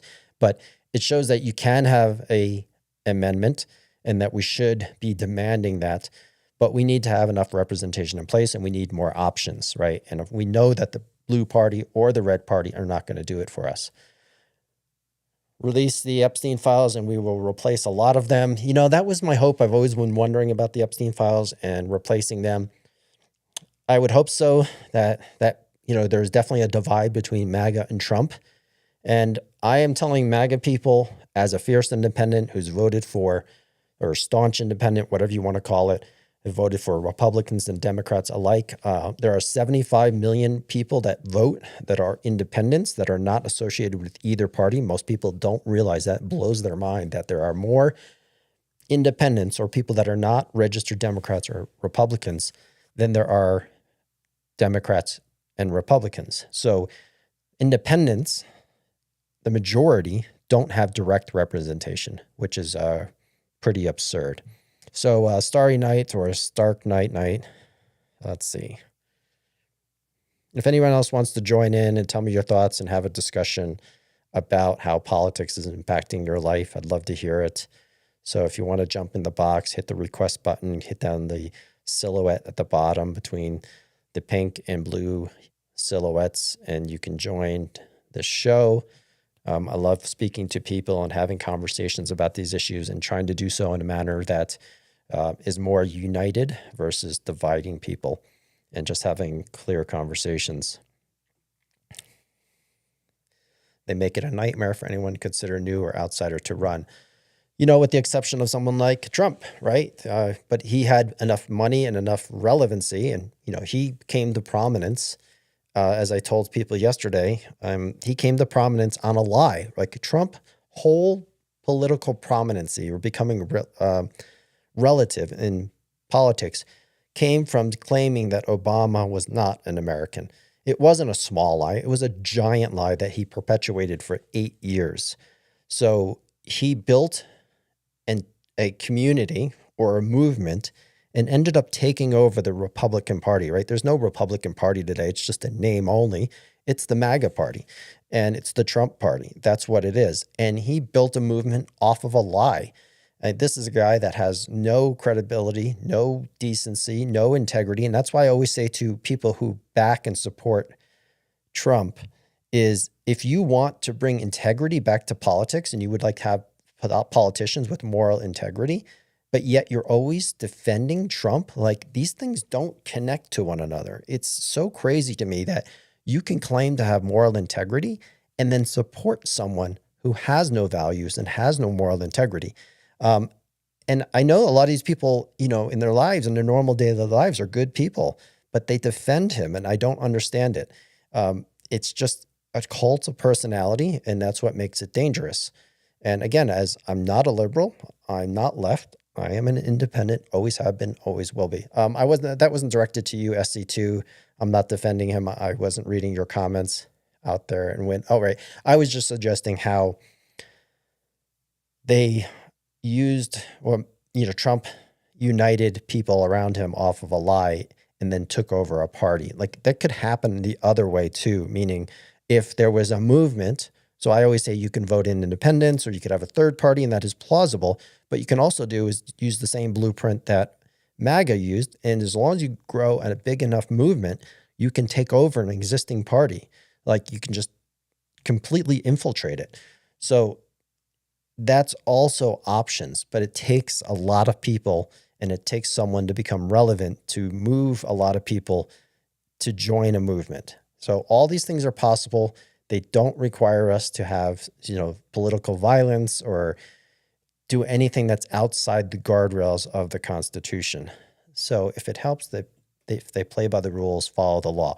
Yeah, and that's the thing about laws and rules and constitution. They're only as good as the people that are protecting those things. So people, want to say, well, maybe it's the Constitution. Maybe we need a different form of government. It wouldn't matter. The form of government, as long as it's democracy, is not the issue. It's the people who are supposed to enforce those laws, whether it's the Supreme Court or other courts lower than them, or if it's the legislative branch or the executive branch. It's the people in those branches that have to be protecting the American values of freedom, of liberty, of diversity, of hard work, and all the American values that the founding fathers tried to instill in our future, in American values. And that's just the way it has been. If it helps, play by the rules. The wheel of justice is slow, but I believe it will prevail. I hope so as well. The problem is when you get people who are hell-bent on taking over power, and I'm not talking about Trump. I'm actually talking about groups behind Trump, the white nationalists, call them religious fascists. It could be the corporate monarchs, the billionaires from Silicon Valley. It could be other forces. It's those forces that are more dangerous because Trump's just not in tune enough, not smart enough to know who's being manipulated by. There's somebody on the screen as well. There are foreign agents and foreign governments and all types of special interest groups. And again, it's there's a very broad term, special interest groups. It could include foreign agents, foreign governments, different religious factions, the Heritage Foundation, the Cambridge Institute, the ACLU, and different corporations, the NRA, and there's hundreds of different special interest groups. And they're all positioning themselves to have as much influence and control over government as possible. Excuse me. And that's why it's important that we eradicate or eliminate all of them from our political system. It sounds crazy, sounds difficult, but it is certainly not impossible. And that's what I always try and instill in people. So if you haven't followed this channel before, please follow and watch one of the top 3 videos under my profile, and share those and repost those because I'm just getting started with 16,500 followers. I hope to be building an audience on the other platform as well, the other video platform, which I won't say the name. So if you can subscribe over there as well, in case something happens with TikTok. There seems to be a lot of suppression that's happening on TikTok. Maybe I shouldn't even say that here because maybe that will do the same thing. So AIPAC, one of my favorite senators took over 1 million from AIPAC. I'm done. Are you in Florida, SC2? Let me know if you're in Florida. Yeah, that organization has Marco Rubio, Stefanik, all people in very high positions in the U.S. government. Okay, so no, not Florida. I was just taking a wild guess. I had a 1 in 50 chance, right? So I took a guess. Does anyone else want to join as a guest? Let me know if you want to join as a guest and tell me how politics is impacting your life and what are your fears. Hopefully there's Gen Z and millennials that want to answer that question because I think this obviously impacts them the most directly. And I hope that unlike one of the first guests who thought that, hey, we're doing great. We don't have to change anything. We get to select our presidency. And he actually thought that the state or direction of our country is headed in the right direction because all polls from both sides indicate that most people don't believe that we're headed in a very dangerous path. And when we start persecuting our political opposition and using the courts and the government against our political opposition, we're not headed down the right way. And that's not democracy. I'm not saying you shouldn't persecute people that truly break the law, and it needs to be through a jury trial. But when you are purposely using your position to go after political opposition, then you've gone too far and that's not democracy. That is absolutely the word that starts with an F. And it doesn't happen overnight. It didn't happen in Germany either. In the early 1930s, a certain individual was sort of beloved because he was restoring confidence in the country. And he was not known as a fascist at that time. And even people outside of the country in England and France admired him because he was building the country back up. It wasn't until he started his persecution campaign and banned political opposition that you truly saw what he was trying to do. And of course, it ended up being genocide as well. So anyone else want to jump into the live and answer that question for me? That's on the prompt. And again, if you haven't read the plan, if anyone still likes to read, does anyone like to read here? If you do, it's just 5 or 6 minute read, tiny URL /TK Civics Plan. You can also go to my profile and click on the Linktree link, and it'll take you to a citizen's plan to bring representation back to the people. Please read it, publicly comment whether you think there's something, that could be done better. Like that article, and maybe over time it gets to be promoted to more and more people.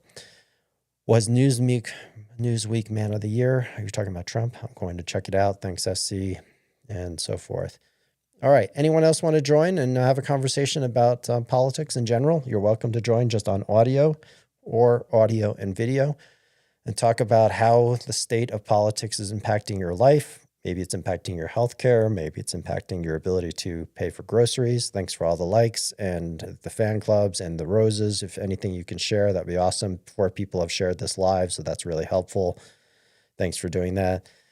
And I think I sort of worn out this topic. It doesn't seem like anyone else wants to join, but it's a late Sunday night. I understand it's late for everybody, but I appreciate you tuning in. These lives are really cool because I do like having discussions with people in a different way instead of just belittling people.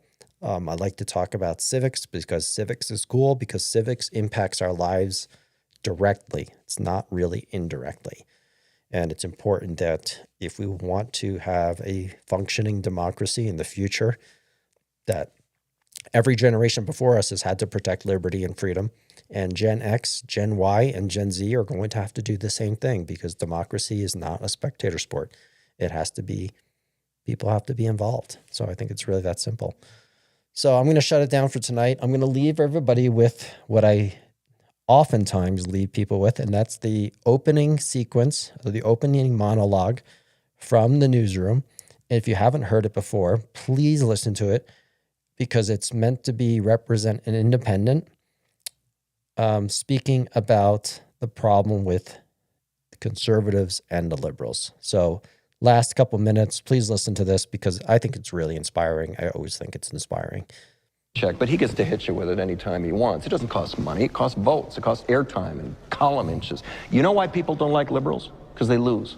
If liberals are so fucking smart, how come they lose so goddamn always? Hey! And with a straight face, you're gonna tell students that America is so star-spangled awesome that we're the only ones in the world who have freedom? Canada has freedom, Japan has freedom.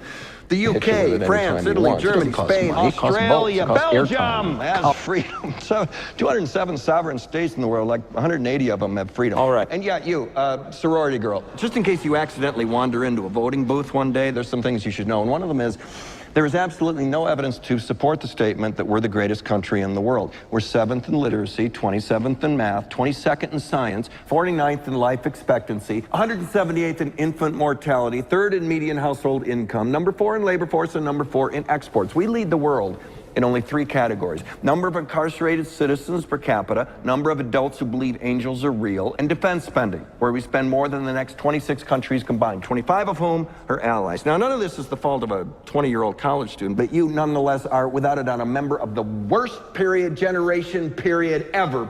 So when you ask what makes us the greatest country in the world, I don't know what the fuck you're talking about.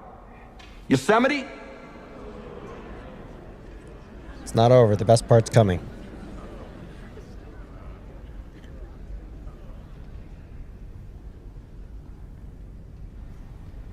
Sure used to be.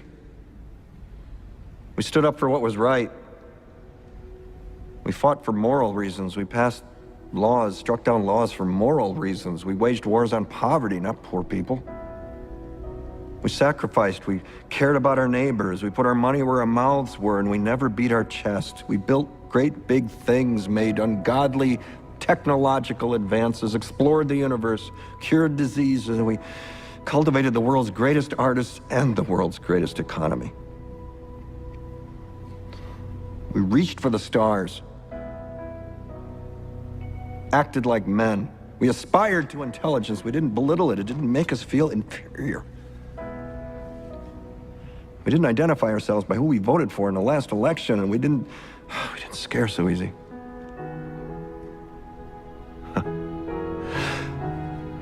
We were able to be all these things and do all these things because we were informed by great men, men who were revered. First step in solving any problem is recognizing there is one. America is not the greatest country in the world anymore.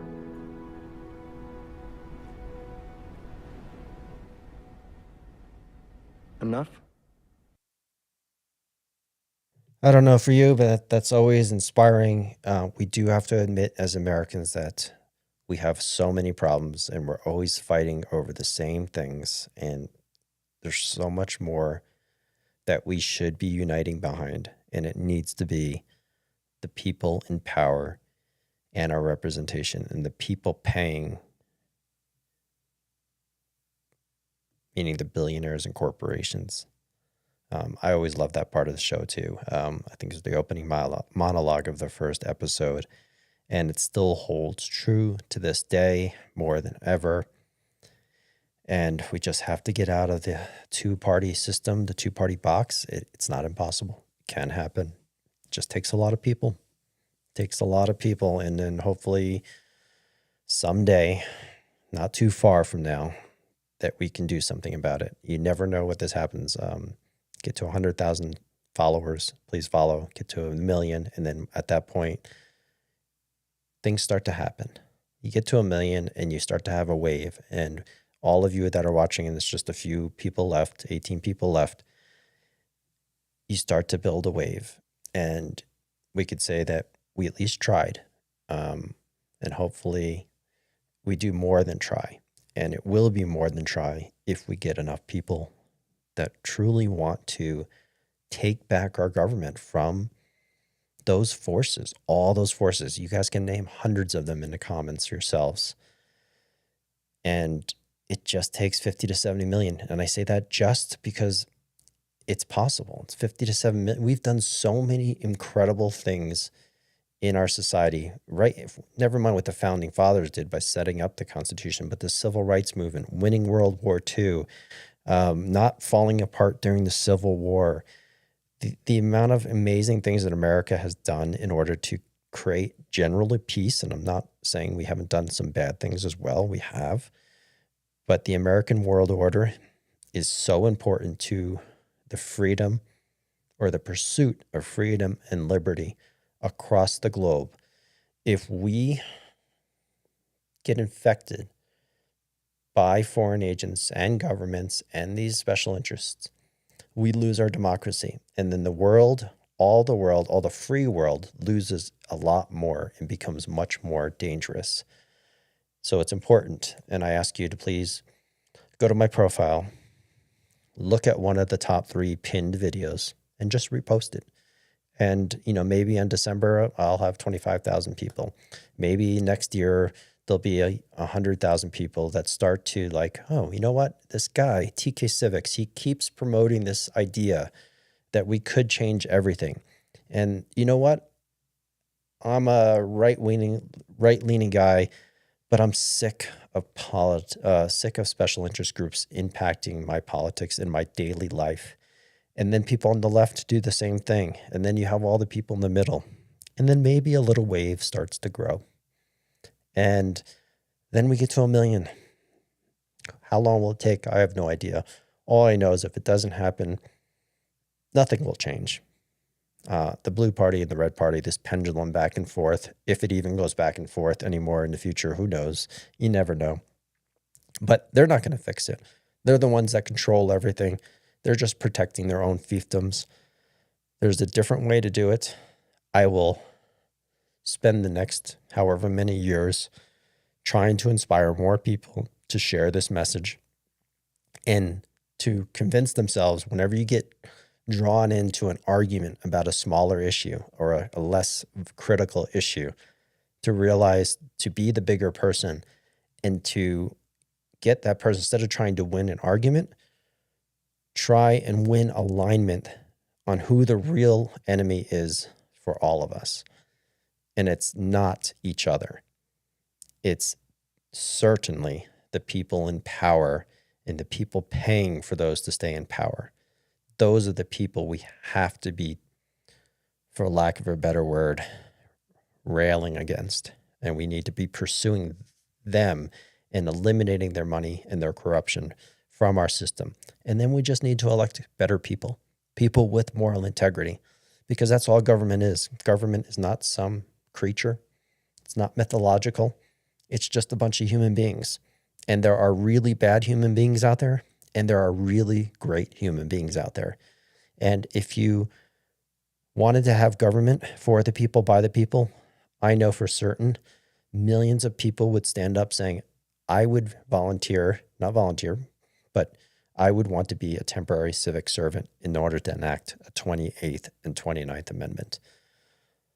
So I know I've been talking a lot tonight because there weren't too many guests. So hopefully in the future, as there's more guests, thank you. I'm going to answer this one other question. How do you feel about crypto creeping into everything?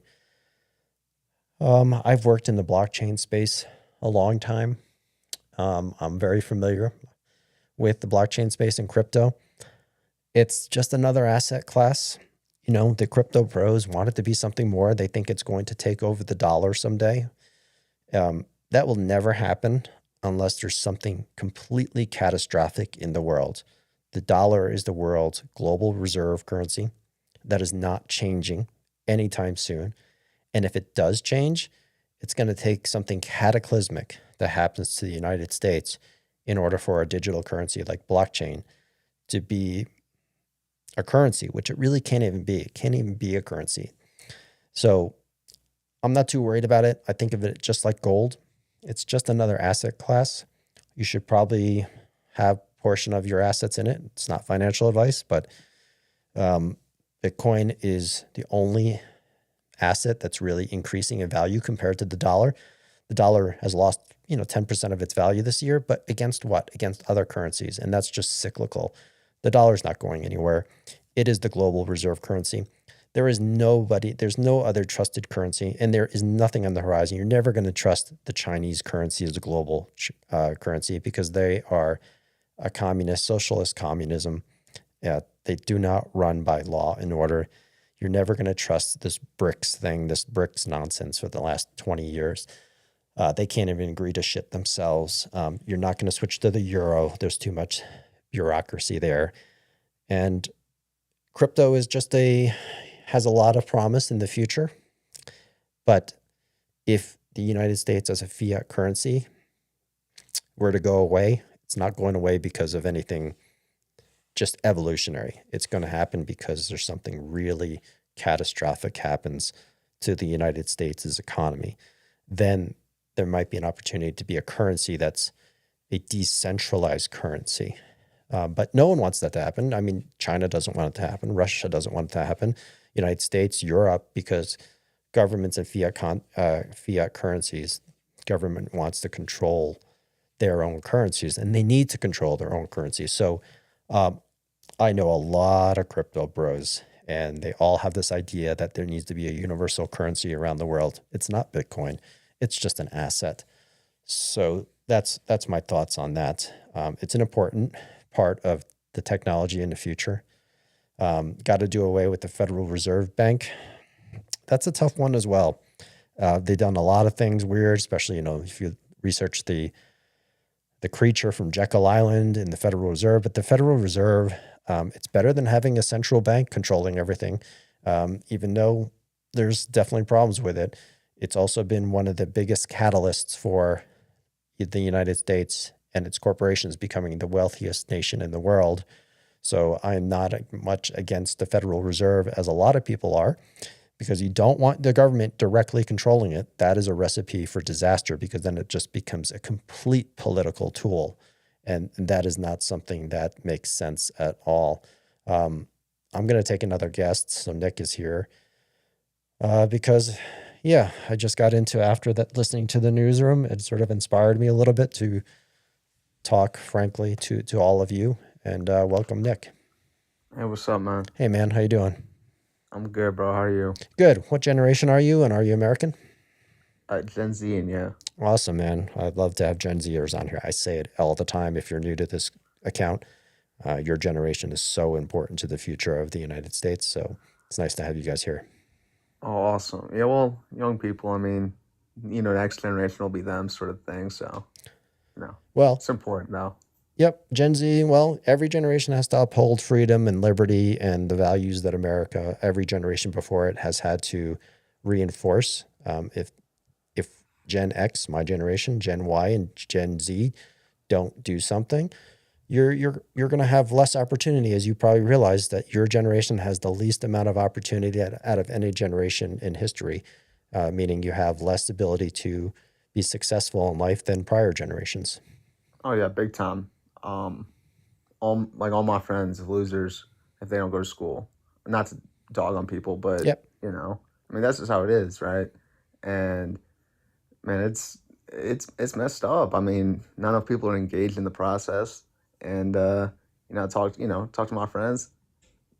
I get them out to vote, but they don't vote. Yeah.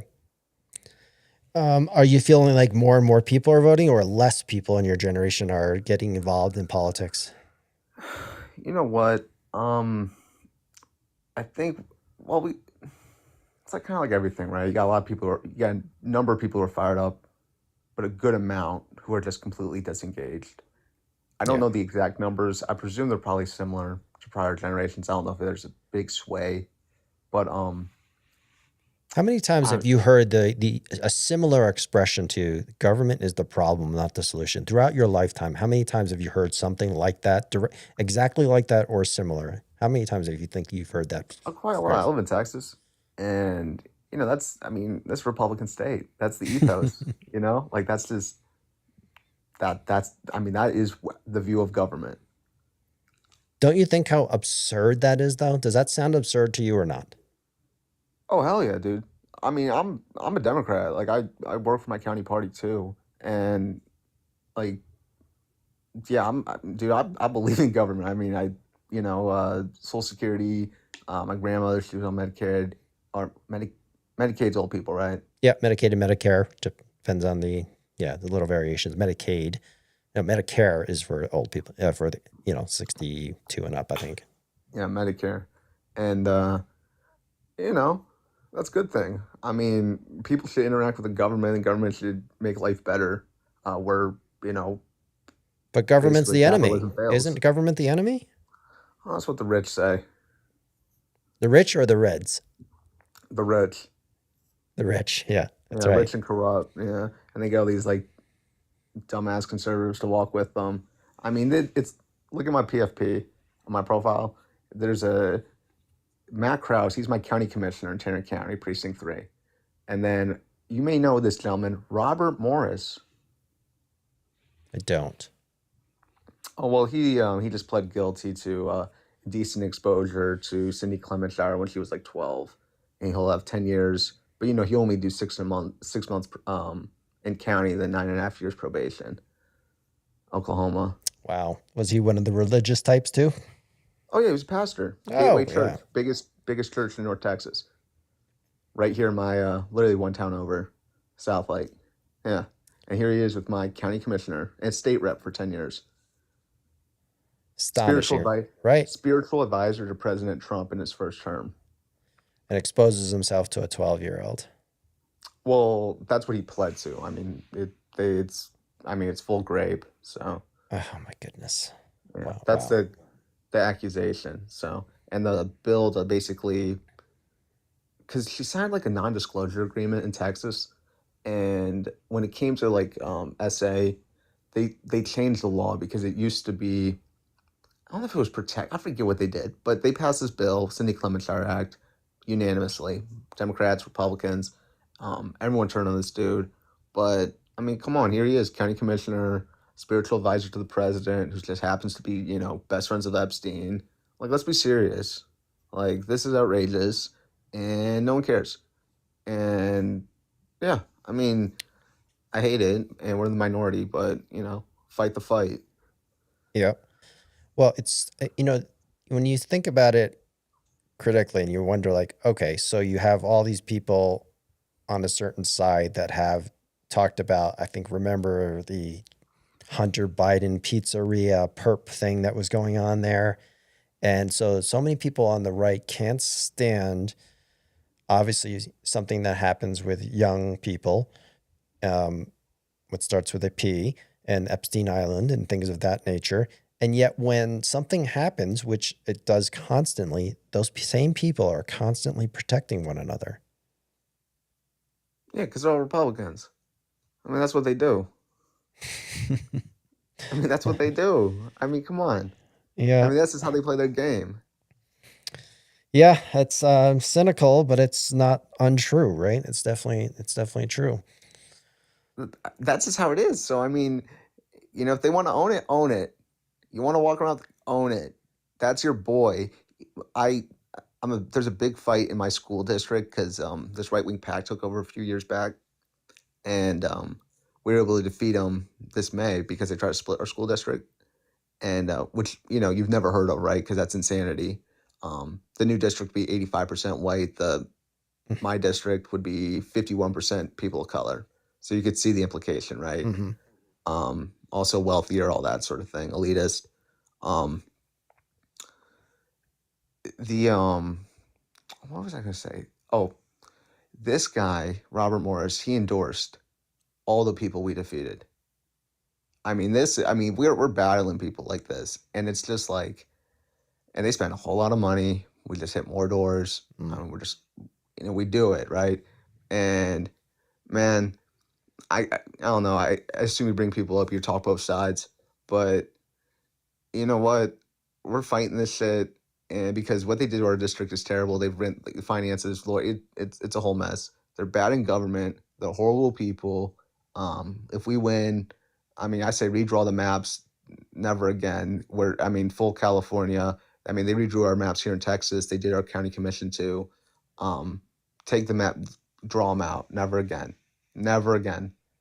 Democrat revolution. I don't care what we're saying. Yeah, It's over. the problem I see with that is, I understand if you're blue and you want to pull that way, and I don't blame you, of course. And just like red is trying to, coalesce their power and redraw the maps. It's so ridiculous. One of the biggest failures of democracy is these congressional redistricting nonsense. But the problem you have is if you don't try and, there are people on the right, a lot of people, I know a lot of people on the right that just don't want to vote blue because, number one, they don't pay attention to politics enough, and they just don't want to vote blue because they always want to be able to say they voted red, right? They're just tribal. It's just tribal, but they're not all indecent people.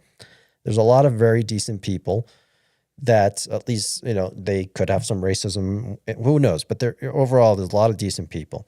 And if you just keep, if you say redraw the map blue, and then it's not going to work that way, though. It's always going to pendulum back and forth. And the problem is the division is the problem. And you have to, some point, you start having to coalesce around some commonalities, and which is why you probably heard me talk about the corruption, right? Because that's the one thing that everybody agrees with, that the representation is not for the people, by the people, because it's for the people that pay for the elections, right?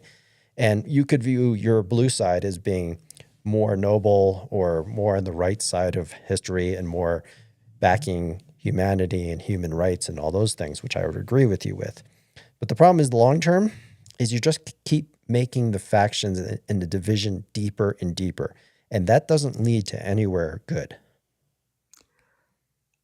I see that, like, this is the decline of the idea of a big D or small D democratic nation. I'm no fan of it. Basically, my whole point is seeing that we're sliding, and the Republicans will stoop as low as they will go. I mean, there is no rule they will not break with Trump. If we Right, don't but they're meet not the Republicans, moment, right? They're MAGA.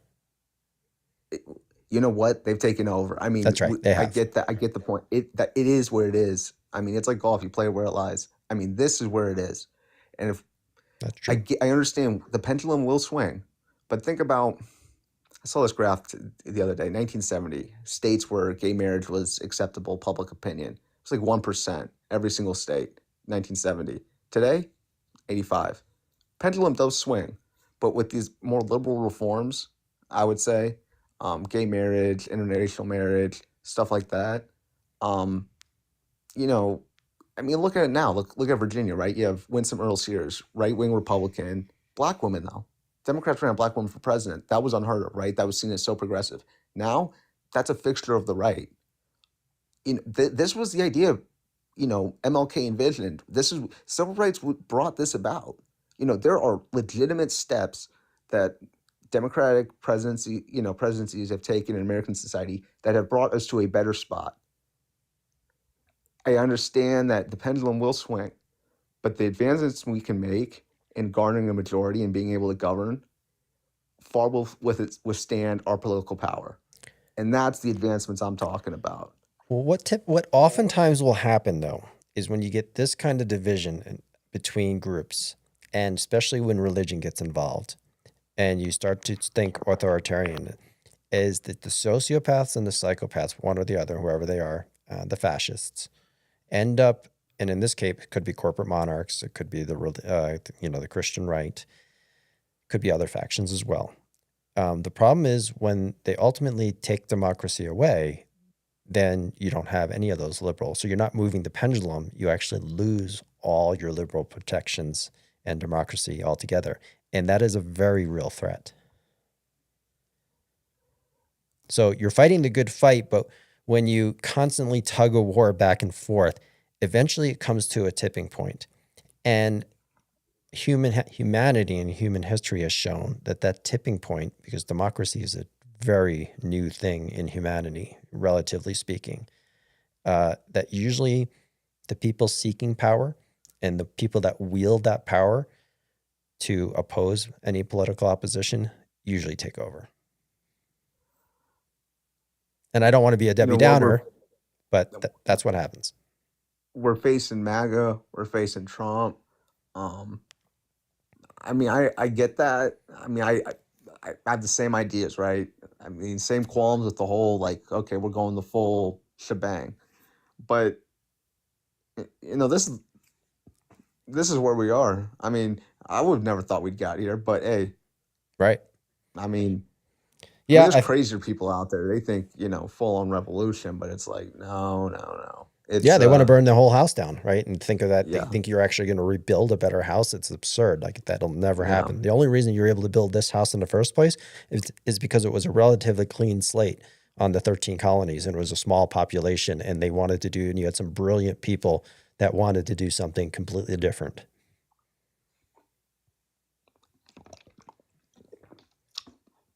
But you're very knowledgeable on the space, and I commend you as a Gen Zer for doing that. And I would say keep pushing, obviously, your generation, but also think about alternative options, because it almost happened in 1992, right? You had the Reform Party that, because both parties right now are private parties, right?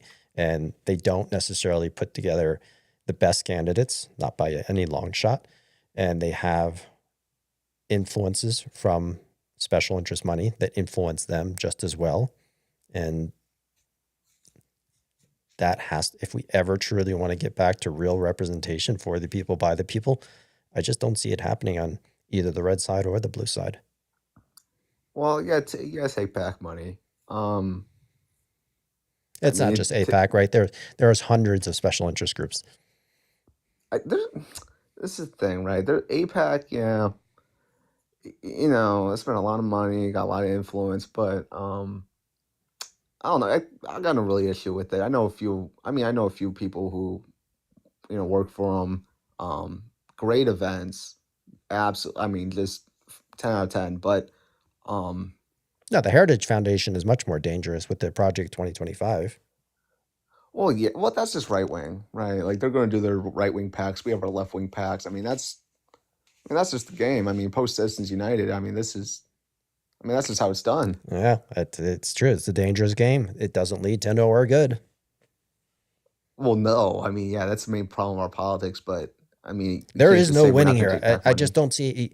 I've been obviously around a little bit longer than you, so I've witnessed a little bit more firsthand over the past 50 years how every single cycle, the divisiveness and the division has gotten greater and greater and greater.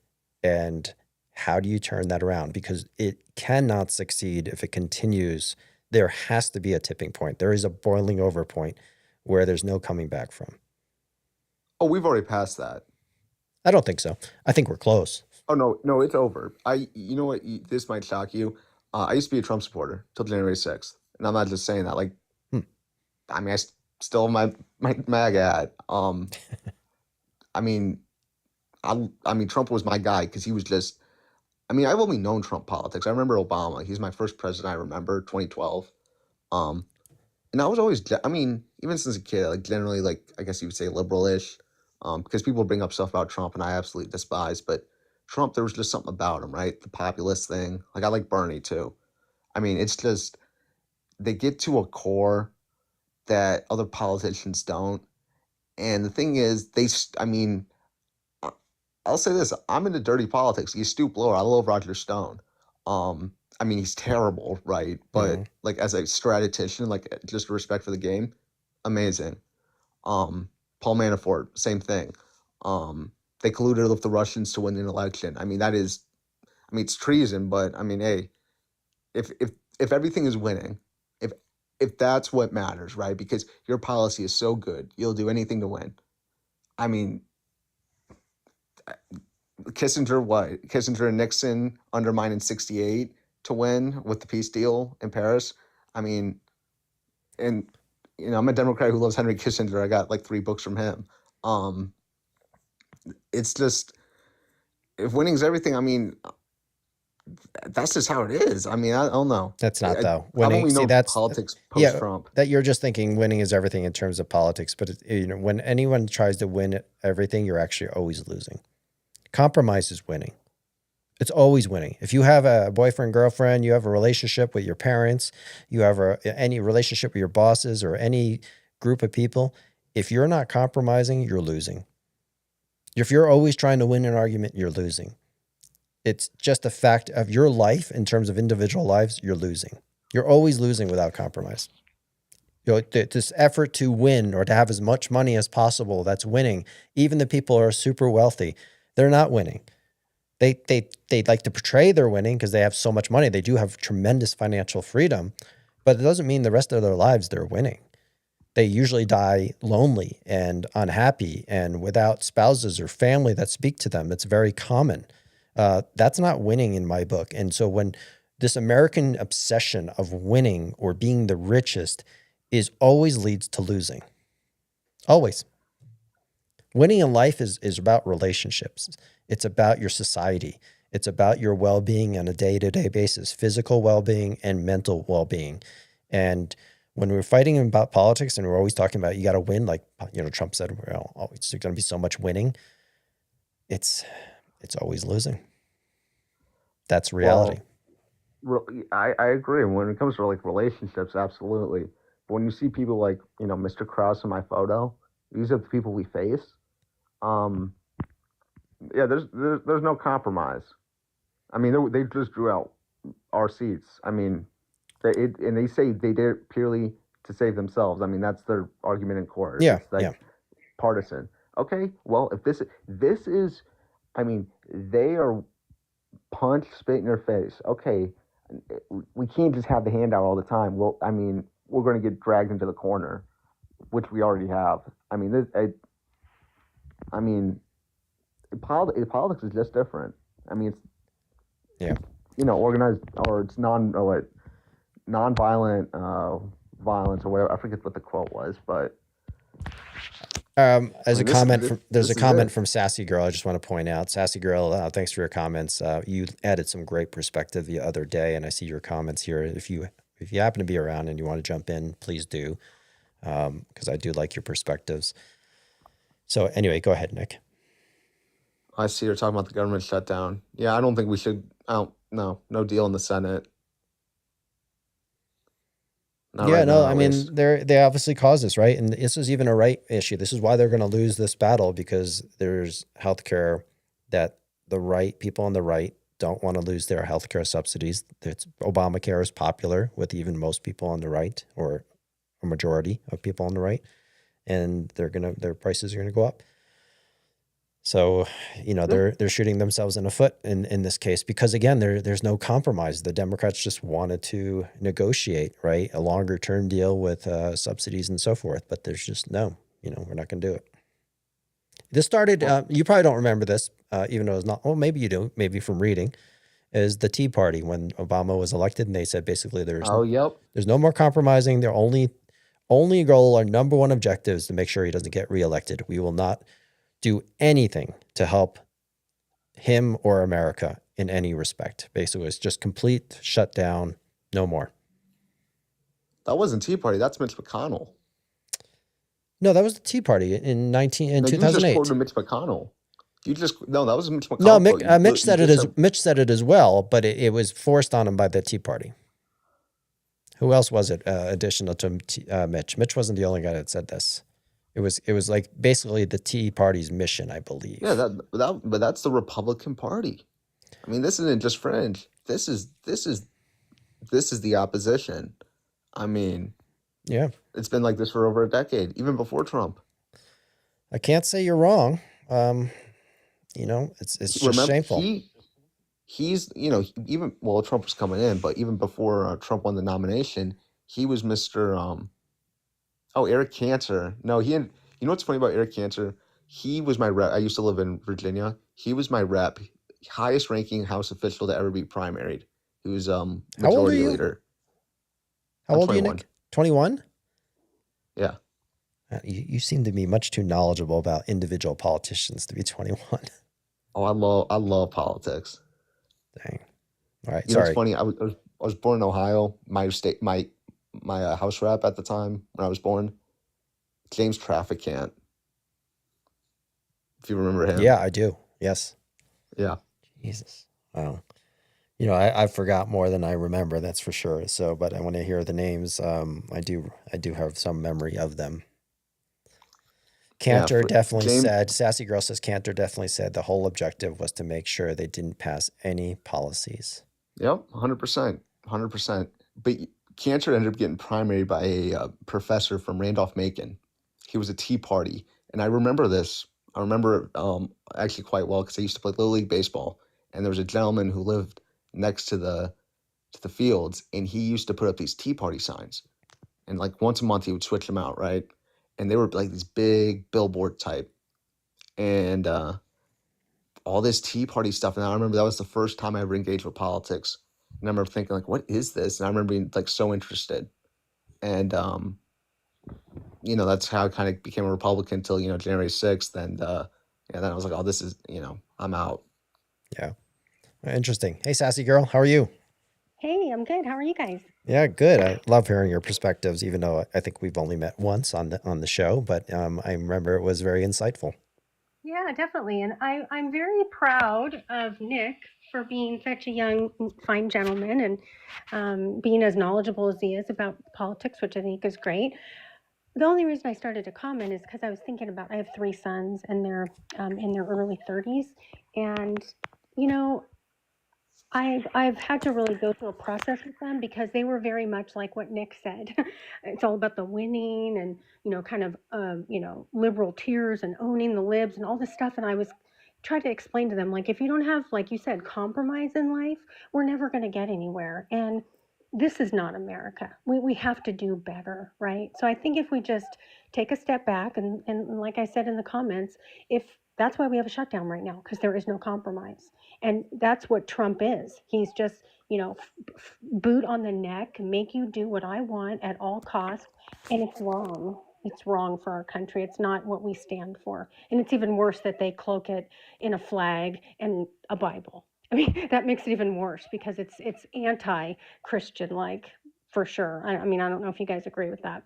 Oh, 100%. Absolutely. Yeah, big time. Yeah, and the question always becomes then, what I obviously try and promote is some compromise and an alternative way of thinking. And I know it's a big reach because it's just hard to imagine a place where the only way I see it is some generational person steps up, a generational human being like a JFK, an Abraham Lincoln, someone just comes and says they can cross party lines and they are not completely discredited, which is the hard part in today's world is someone starts rising and they discredit them immediately. But how do you ever get to a point without that JFK or that Lincoln? And right now, there's nothing on the horizon that signals that that person is out there. I mean, I think Gavin Newsom has the right idea in his heart, but there's too much baggage with him and he's Yes. considered too liberal. And I'm in California and he is my governor. And I will tell you, there's some things that he does okay and some things that he doesn't. But I would say on the whole, he's a good governor. He really is. And I think he gets a bad rap. And I think he should get credit for, you know, having Steve Bannon and Charlie Kirk, rest in peace, on his podcast. I mean, he Mhm. did try to reach out to people that are not very nice sometimes about him. So I think that, you know, if I had to say anyone, you know who I really like right now, who I think walks the walk, is James Talarico, but from Texas. But I Mhm. do think he's a little green still. He might need a little bit more time. But I think I love how he talks about doing the right thing, the separation of church and state. You know, being a state and a country of laws and following them and the Constitution. I think that's what we have to get back to because we're lawless right now. I mean, and we can't all be shocked because we did elect a felon and he's going to be a criminal and that's what he's doing. And for everyone to be losing their health care and losing rights, and I know people say they're not losing rights. Yes, they are. They absolutely are. And if you don't know that, you're not paying attention. But I just think we have to get someone in there with some decency who wants to follow the law, who actually cares about America and not just themselves and the money that they can make. Amen on that Talarico. He just was in Fort Worth, and I just saw him. He had a rally. Yeah. I love Talarico. Yeah. He seems like a pretty good guy, right? I mean, do you guys have any thoughts of anyone else that's out there? What about do you like Pritzker, or do you think because he's a billionaire, it wouldn't work? I'm all for Newsom. I love the fighter. I like Andy Bashir too. Yeah, Bashir's good too. Yeah, and just like Newsom, if you're in California and everyone likes to either shit on either California or Florida, depending on what side of the spectrum you're on. But if you ask people outside of California, or even obviously people who are red in California, outside of the California itself, he's just perception is reality that he's a horrible governor, even though the facts don't bear that out, right? And if you actually listen to him speak, and like you said, he crosses the aisle, he tries to have real conversations with people, but he's so discredited just from a brand perspective that maybe he's such a great speaker that maybe he could rehabilitate himself if he ever went through a general election, right? And pull enough people over and take a moderate stance of some kind. So you never really do know. I don't know enough about Talarico other than he constantly comes up in my comments from a lot of people. So it's interesting. I don't know how the right views him. Is he semi popular, or is he discredited already in Texas? I haven't No, heard they anyone discredit him yet. I don't know. Maybe Nick, you've heard something else. oh no, But they I call think him because a he's so religious, I think it helps. no, they call him a heretic or heretic. Yeah. They say he speaks blasphemy. He's not a real pastor. Yeah, that he's leading people to hell. Jeez. I mean, Oh my no, God. I mean they're it's the worst of the worst. So they're already starting. So the discrediting campaign, character assassination is underway. That's what they Well, do. he was And, the you one who know, stood up against the governor on vouchers, and they were just killing him, just ripping him throughout the legislative session. And yeah, it's there's no love lost. well, you know what I was thinking today? Everyone has this thing about California, and I thought, you know, people have California syndrome. They have something wrong in their brain. They just think it's a horrible place. I'm born and raised here. It's not a bad place. Yeah, is our gas a little higher? Yes. But is our weather amazing? Yes. The freeways aren't always perfect, but we don't have a bunch of crazy people running around. Like I have to laugh when it's like a different reality. I want to watch Fox News, and I do watch it to just see what's going on the other side. And I'm like, this is two different realities. This Well- is not even the same world that we're living. Well, there's 39 million people that are in jail in California. Like they don't want to be there. That just Right, happens to be the most populous state, but they don't want to be there. They're all just forced. They must have walls around California. I guess we must have built a wall. We haven't built a wall. Yeah, I don't know. I think it's a great place to live, and I mean, I will tell you, I grew up in Oakland, California. We had lots of different people of color and different faiths, and I mean, that's how I grew up. And so for me to watch all this is, I don't know, it just hurts my heart. I don't know if you guys feel the same way, but it's like mentally draining. Where I'm like, how are we going to get back? And when Nick said it's done, that kind of killed me a little bit because that's my fear Yeah. that we're never going to get back. And if a lot of his generation feels like that, then it is, right? Yeah. Yeah. Hey, J Rod, welcome. Hey, good to see you again tonight. You too. You too. You got a full battery charge tonight, or are you gonna have to peter out early? You know, you always tend to join late. I'm definitely gonna have to peter out. No, I'm actually looking pretty good, but it just depends Hit on. pause. Sorry about that. I'm definitely not petering out quite yet. At least on my phone, but mentally I might be. We all are.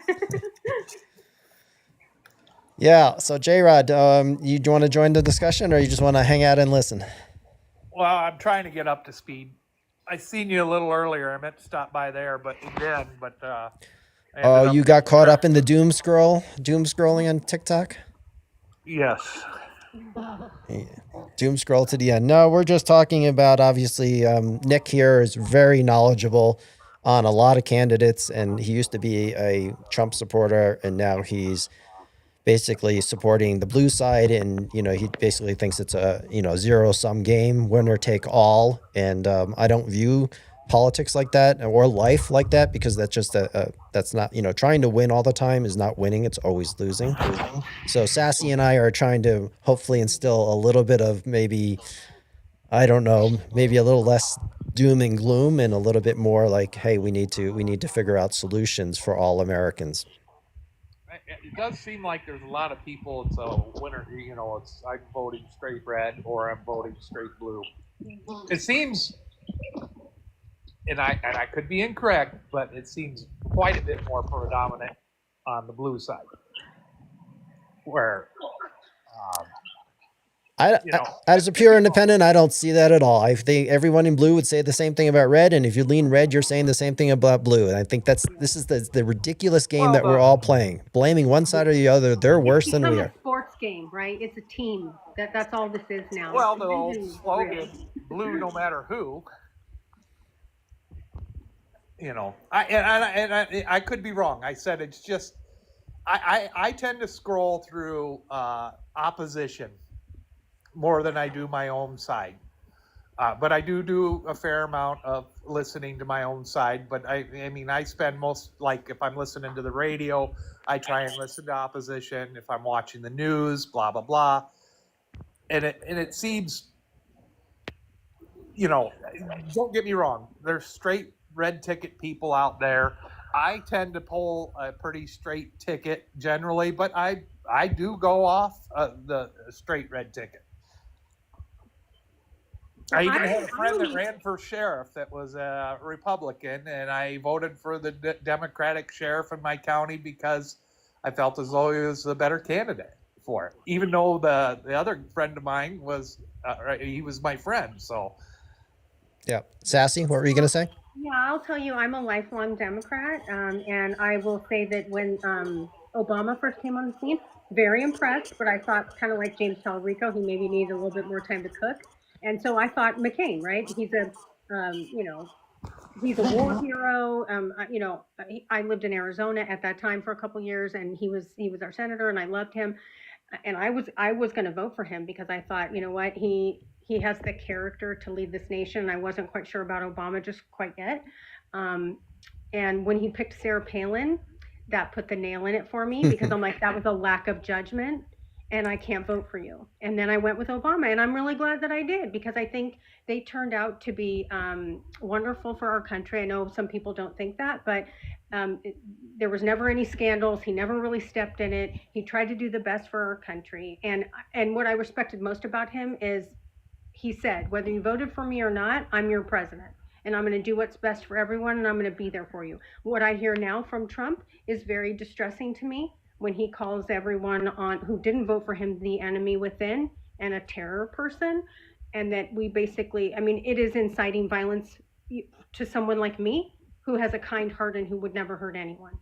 And I think that's what I'm trying to get across to people. This is not a game anymore. People are going to get hurt. And it's not going to be Trump or a Democrat that's fooling around and making our lives miserable. It's going to be one of us who are good people. Right. And J-Rod, just, I muted you because you had a lot of background noise, so you could probably unmute yourself, but I'll just need you to mute yourself in between if you want to say something.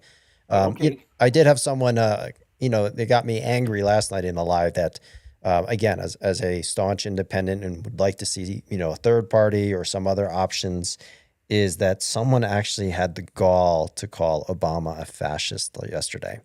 Like, they just throw these words around like socialism and communism or fascism, and they have no clue what the comprehension of the meaning of those words are. Because a fascist is someone that doesn't relinquish power, right? They oppose all political opposition, and they use these words so loosely because they're just talking points that they just repeat. And it's like, all you have to do is just Google it, look up the term, and maybe you'll learn something. So I get angry at people that don't use the comprehension properly and they don't use but yeah, that's how some people on the right, because they've just been sort of brainwashed into say, hey, we're just going to call him a fascist because if you say it enough times, it must be true. Well, and I think that, if you look back in time, there was a nice transfer of power from Obama. There wasn't a January 6th. He did not break the Constitution. And Trump is constantly trying to do that. Now, it's normal. They're going to push it. And that's fine. It can go up to the Supreme Court. But in my mind, I think the Supreme Court is they're compromised as well, because they're doing things like when Trump got elected, I thought, okay, we're going to be fine. We'll get through it. It'll be fine. But when he started doing some certain things that made me upset, and then it went up to the Supreme Court and they started siding with him, especially when you can basically racial profile, they're bought and paid for. That is completely unconstitutional and un-American. It is not what we stand for. We don't grab people off the street without finding out who they are first. That's not what we do. And I think that, I think people are becoming desensitized to seeing this violence on TV. And I can't take it. When I see a mom getting ripped out of a car and she's going to pick up her child, I think, who's going to pick up the child? I mean, this is, I can't even, and people are cheering it on. I voted for this. Like, we're like two football teams. I mean, this is serious, guys. We got to get it together, or we're not going to have a country left. It's even happening in sports, right? Everything, the political divide in sports is actually dividing sports leagues by politics. Like, it's stunning. You can actually see fan bases that are turning one way or the other based on where they're located. And it's quite, it's freaky. Like, everything's becoming over politicized. Yeah. Well, it's also the media that we have now too, because the gal down there, I'll address something, and a lot of people are unaware that 83% of the nearly 4 million that Obama deported were not unjudicially reviewed, meaning they didn't have their and then also I lived in a community in Illinois, a town of 16,000. We had a plant called Jolly Green. Jolly Green, it was a canning factory. And I remember clear as day that ICE came in. This was during Obama's presidency. Came in, blocked all the exits, went in there, took every one of them out, arrested. They had to shut the plant down because they couldn't run the plant for months because the amount of people they did. It's Jolly Green in Belvedere, if you're looking it up. Belvedere, Iowa. They did it down in Tyson, down in Rochelle, Iowa, sorry, Belvedere, Illinois, not Iowa, and Tyson in Rochelle. And these people had kids to go pick up and all that too. And it's just like the kids in cages. Wait a second, Jay. We got to be factual, though. When Obama came into office, they called him the deporter in chief for a reason, because he hired many, many judges to help expedite that due process. Okay, but he's still at 83%. And number two, I was in Arizona at the time when he was president. Remember, I told you I didn't vote for John McCain. Obama came in. We had the worst sheriff, Joe Arpaio, who was a racist, horrible man who did horrible things to people in the tent city that he operated. And he ultimately got charged, right? Obama did not put any children in cages. I lived there, so I know. It did not happen, and that's a talking point, and I'm sorry, but it's what has been regurgitated on the 2000, right about Obama. 2014, the actual photos they used to say Trump was doing it was from during the time of Obama's administration. It's absolutely true. He just he continued it on. I literally lived there where they said it happened, and it didn't happen.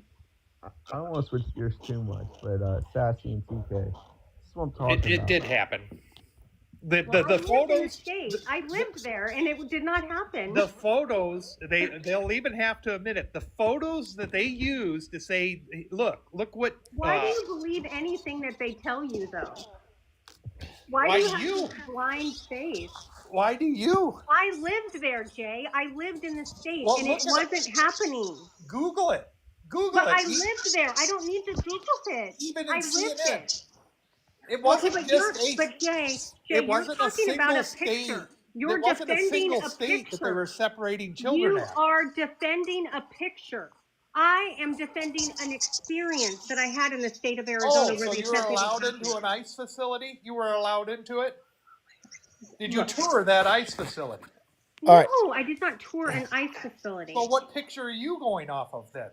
There was no picture from anything that Obama did to children because it didn't Well, happen. he personally didn't do anything to children. It His was a policy that administration did happened not during do that, Obama's Jay, and time. I'm sorry that you cannot wrap your head around that.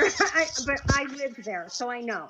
I literally lived there, and it was not happening. Yeah, Jay. It was actually a big, huge thing that happened there in Arizona. All the media was down there. Everyone was having a heart attack because we were all about human rights, and it was proven that it was not happening. Okay. Well, They weren't doing ice raids, Jay, with masked men with not identifying who they were. They weren't masked, right? They also they weren't being doxxed at that time. They also had far more hearings. They also had missed notices that were already applied. They were removing people with missed notices or abstention removals.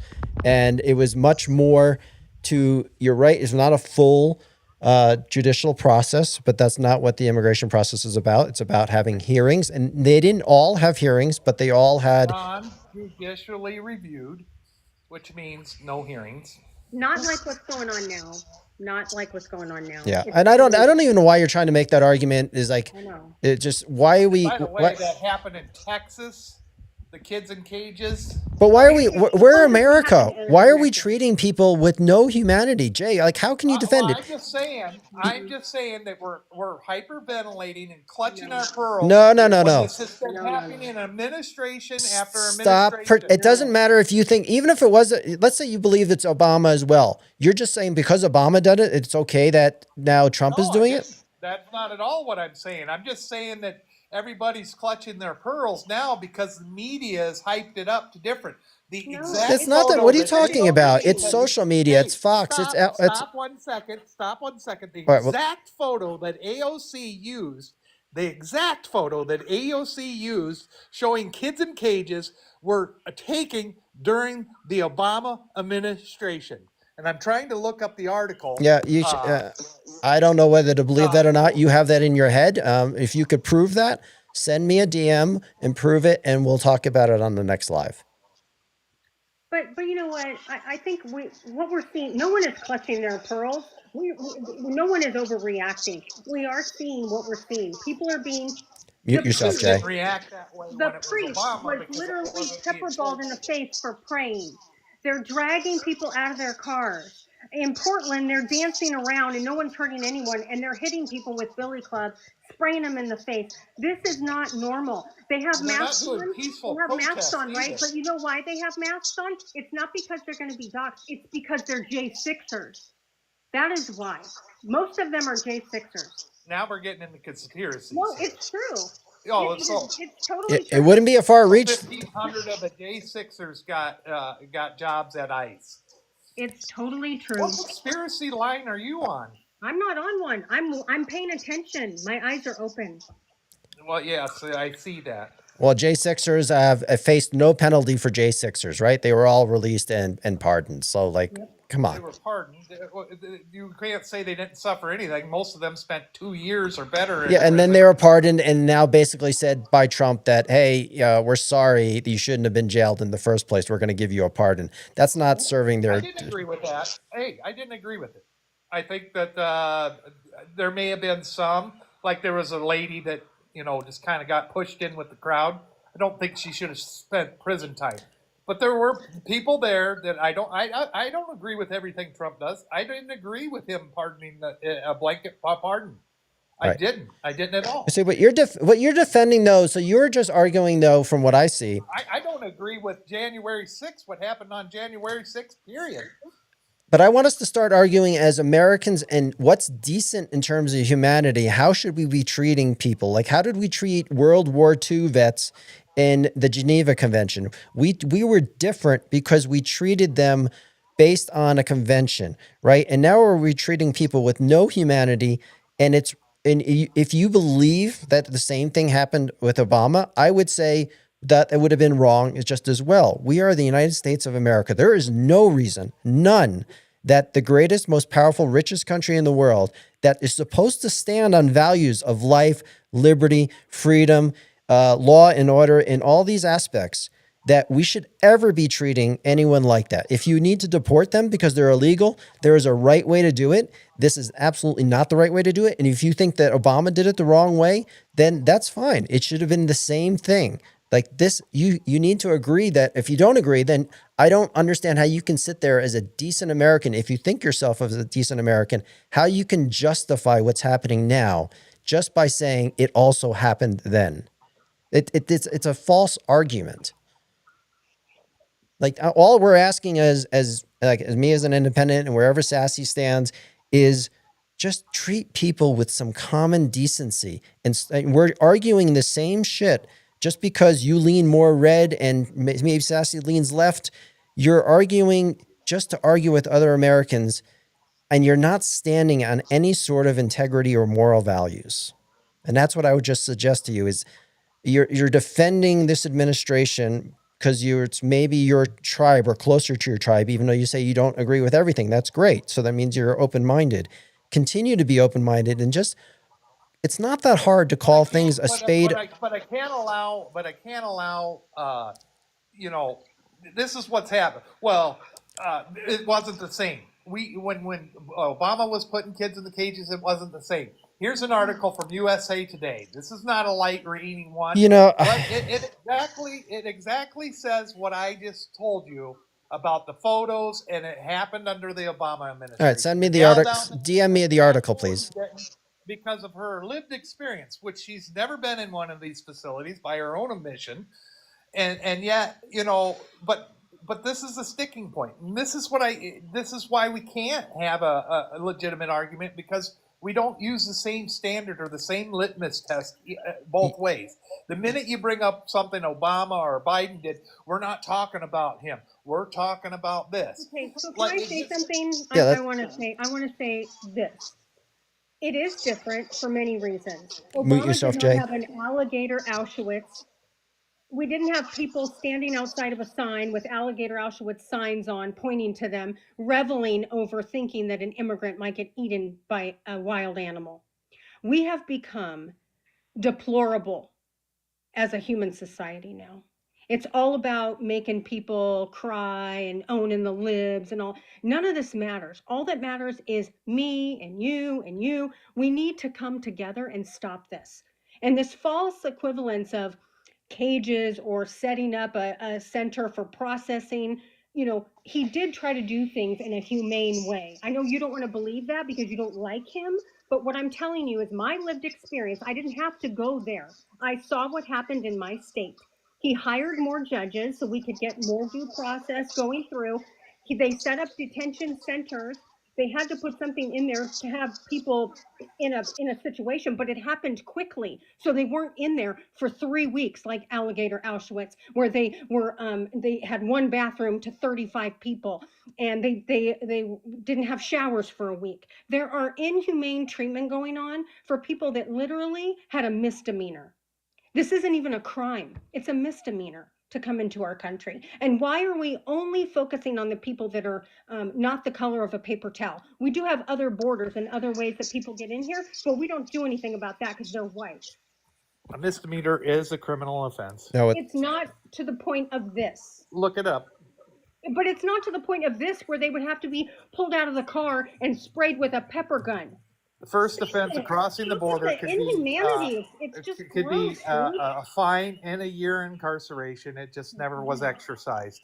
They're also coming in and claiming asylum, and they get 365 days to go in front of a court. So no, if they claim asylum, it's not even a misdemeanor. And that's what America is based upon. The asylum process has been abused horribly. Everybody we that are a crosses that, melting pot. We are a nation of immigrants. That's what we are. That's what makes us great. Why do you guys want to take us back to the Stone Ages, where we're all white, racist pieces of human garbage? Why? We have come so far. We're supposed to love each other, support each other, build each other up. But all we do is talk about women aren't qualified. We have to lower the standards, people of color, no DEI. I mean, it's just so vicious and gross that I don't even know how people sleep at night anymore. It's just nauseating to me. Well, thanks for your contributions. J-Rod, just so you know, I do mute you at times. It's not to censor you. It is just because you have a lot of feedback in the background. So, all right, let's start lower down the heat. Sassy, well said. J-Rod, all I ask is, I have a lot of friends, people that I know that have leaned in the right, historically speaking, and voted for Trump. And I just ask people to come back to some morality and some values and stop trying to win arguments based on, and you could be right about some aspects of little issues here and there, but that's not what the fight is about. It's about human decency and dignity. And who do you want to be? We do need immigration, and I don't know about the asylum process being abused. We'd have to look that up. Well, it obviously is. I mean, what was the asylum process? It was against There's a certain amount of people that can apply for persecution. asylum each year. Isn't that right? So that's by law. I don't know the number. I don't know the numbers of that. But what I'm saying is the asylum process is what people were starting to do is they just come over and they just declare asylum. And, economic was not one of the triggers for asylum. But, it clogged up the whole line. Asylum was basically granted to people of certain countries during times of war or political upheaval where their lives were in danger. And now we're just coming in here and we're just claiming asylum the minute we get here for any given reason. No, they have to prove it. They have 365 days to have a hearing to say why they should be accepted into the United States. I know, and that's what's clogging the system up. Economic is not one of them. No, what's clogging the system up? No, if you actually think deeper, doesn't start at the border. Immigration does not start at the border. It starts in their homelands. It starts because there's either persecution, religious or economic conditions, or mafia and drugs and all types of reasons that people have to migrate or feel like they have to leave their homes. Now, some do come for economic benefits, but it is also... I worked in the dairy industry, and the dairy industry was chock full of illegal immigrants, and I loved them. They were great people. They worked hard. They're very family oriented. I just absolutely loved them, and I completely understood why they did what they did. And I don't have a problem with them whatsoever. But we had made it so easy for them to do this because we didn't enforce our own laws. We made our borders porous. We did this. If I was in their same situation, I would do the same as them. This is the problem. J-Rod, we didn't do it. Our elected officials and all of them, Republicans and Democrats, the Biden administration proposed legislation twice to stop the immigration, to cure the immigration issue, and the Republicans killed it. And it's all of our faults as our citizenship and not holding our politicians accountable, because this issue just ends up being red meat, right? So it never gets solved because one side of the other is trying to play each other. So anyway, he only had interest in doing any of that stuff when he realized he was being killed in the polls It And doesn't. then It doesn't matter. You're claiming you're making conjecture about something. He actually proposed it twice. It was backed by the border and security people, and Trump decided to kill it. So you're just claiming that one side. There's no open borders. There was never an open borders legislation. There was never an open borders. And this have is. you ever been down to Texas? I've been to They just Texas. poured across the border. That's why why Abbott was No, no. putting I'm talking about. trailers and razor wire down there. They were Right. just I'm, camped on the other side of the border. I'm They were talking about an pouring across official. it. Sorry. Yeah, I'm gonna go to Angel T. Welcome, Angel T. Welcome to the discussion. Well, hi, this is Angie, but you Oh, know how sorry, to Angie. spell it. Yeah. Yeah. Yeah. Anyways, like our borders, right, in San Diego, we Yeah. live right next to the border. We don't see people pouring in. It's not an issue. It's always been, even in America, like traveling through Texas, this is America. We don't actually have to provide our papers if we don't have to or want to. But when we're traveling through the TJ and throughout and in, like, I get it, but like we actually have to give up our Fourth Amendment right traveling in and out of Texas. Is this not America? Like, Are you suggesting that you're getting pulled you, over in Texas to just on random immigration checks? I mean, in and out, coming through and coming back to California. I live in California, No, you don't have and to. I'm just curious. You don't have to answer any questions or say anything to them. Have sure. you ever tried that? And they're, of course, they're going to give you a really hard time. Yeah. Well, I mean, it's scary, right? Because they Yeah. come up to you with guns and their badges. And even there's checkpoints right here in San Diego, just going past the zone of just, what zone am I passing through? It's not even Texas. It's like just passing in between San Diego, right? Just checkpoints. Huh. And Yeah. they're not asking for my ID. They're just asking to roll down my window.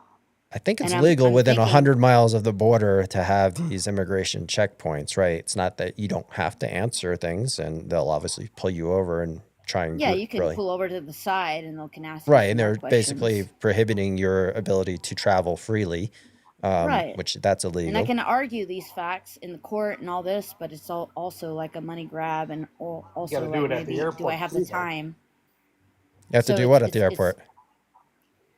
Provide your identification. That's Yeah, that's the that has false nothing to do with equivalency. traveling within the state, though. I'm talking about traveling within the state.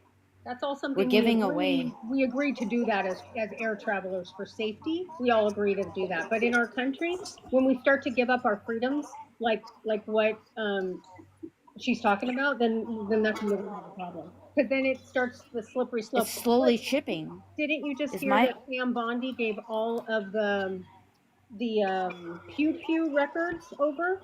They have a registry now of all the Pew Pews that are owned.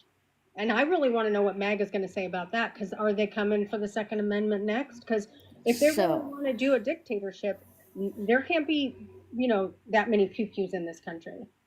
Yeah. yeah, there's Second Amendments, and they're trying to say that like the people who own the big guns are the ones that are incapable of handling them.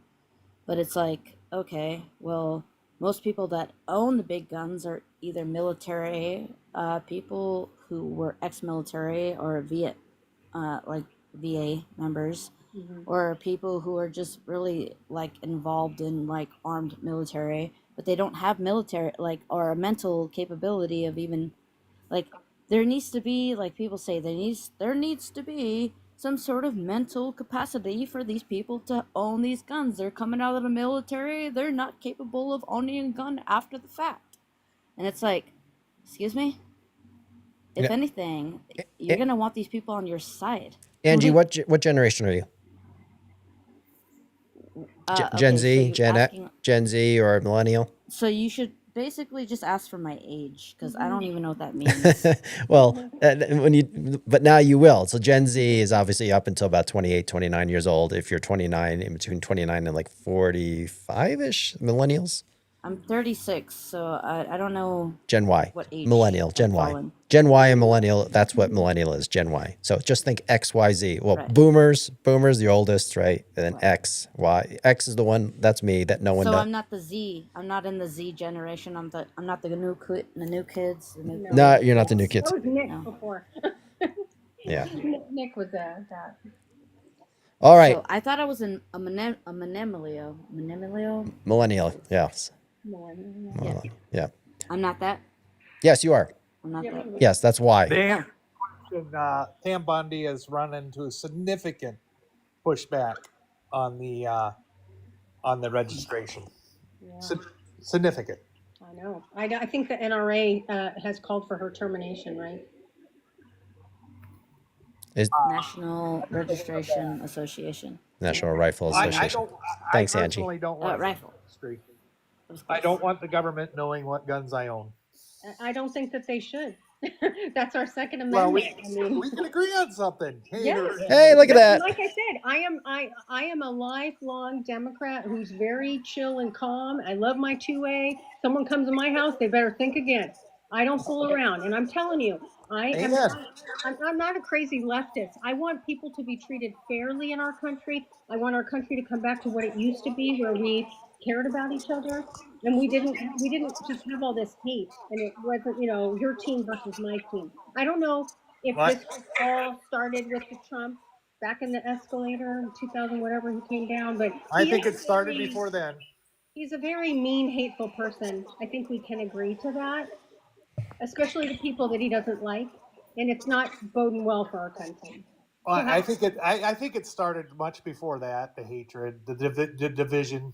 Well, it's just been manifesting over and over, but there have been moments in time like the Tea Party and Trump and that have just sort of taken things to a new level. When you have a president that is I don't think Obama was silky smooth clean on that too. He was very divisive and dividing. Joe Biden himself, he tried, he said they both said they'll be presidents for everybody. They didn't cut out money to red states. They never did that. Well, like I said, I don't agree with everything Trump does. In fact, I'm very concerned about a lot of things because number one, politics aside, which is really irrelevant.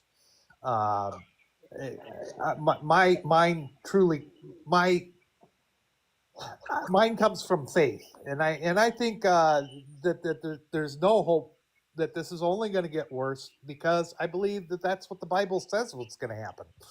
The divisiveness and the division, and I think we're living in the end times. That's my personal. I don't know if you guys are religious.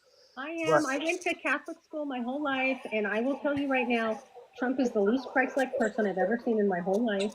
And if Jesus came back today, guess what? He had long hair and brown skin, and he would get swooped up by ICE. So there's a lot of un-Christ-like things that are going on. And for Trump to wrap up this patriotism in a flag and a Bible is what is really disturbing to me, because God is watching. Yeah. And y'all are failing. I'm telling you right now, it's not going to be good. J-Rod, you had a lot of feedback again in the background, so I muted you again. I ended the. The Democrats are failing just as badly as the Republicans are when it comes Not to. Not like that. Not when it comes to human rights. No chance that it's even close when it comes to human rights. No way. Their corruption levels are similar, and how the amount of influences. When Christ told us to send disciples to go out into the lands and preach His word, He said, "If you weren't welcome, dust off your feet and move on." Okay. Well, I don't like to go down the religious hole, because I like to stick with the Constitution, and the founding fathers meant to have a secular document that has separation of church and state, so you can believe in your religious prophecies however you want to. I believe we're humans, that we are flawed, and we can do good or we can do bad, and it's just our choice as a society and I follow the Constitution, follow the secular nature of the document. You can live your life how you want to with your values and your religion, because that's what the Constitution says. You have the freedom of religion, and that applies to everybody in this country. But when you start going into Bible verses and so forth regarding that's what's going to happen, then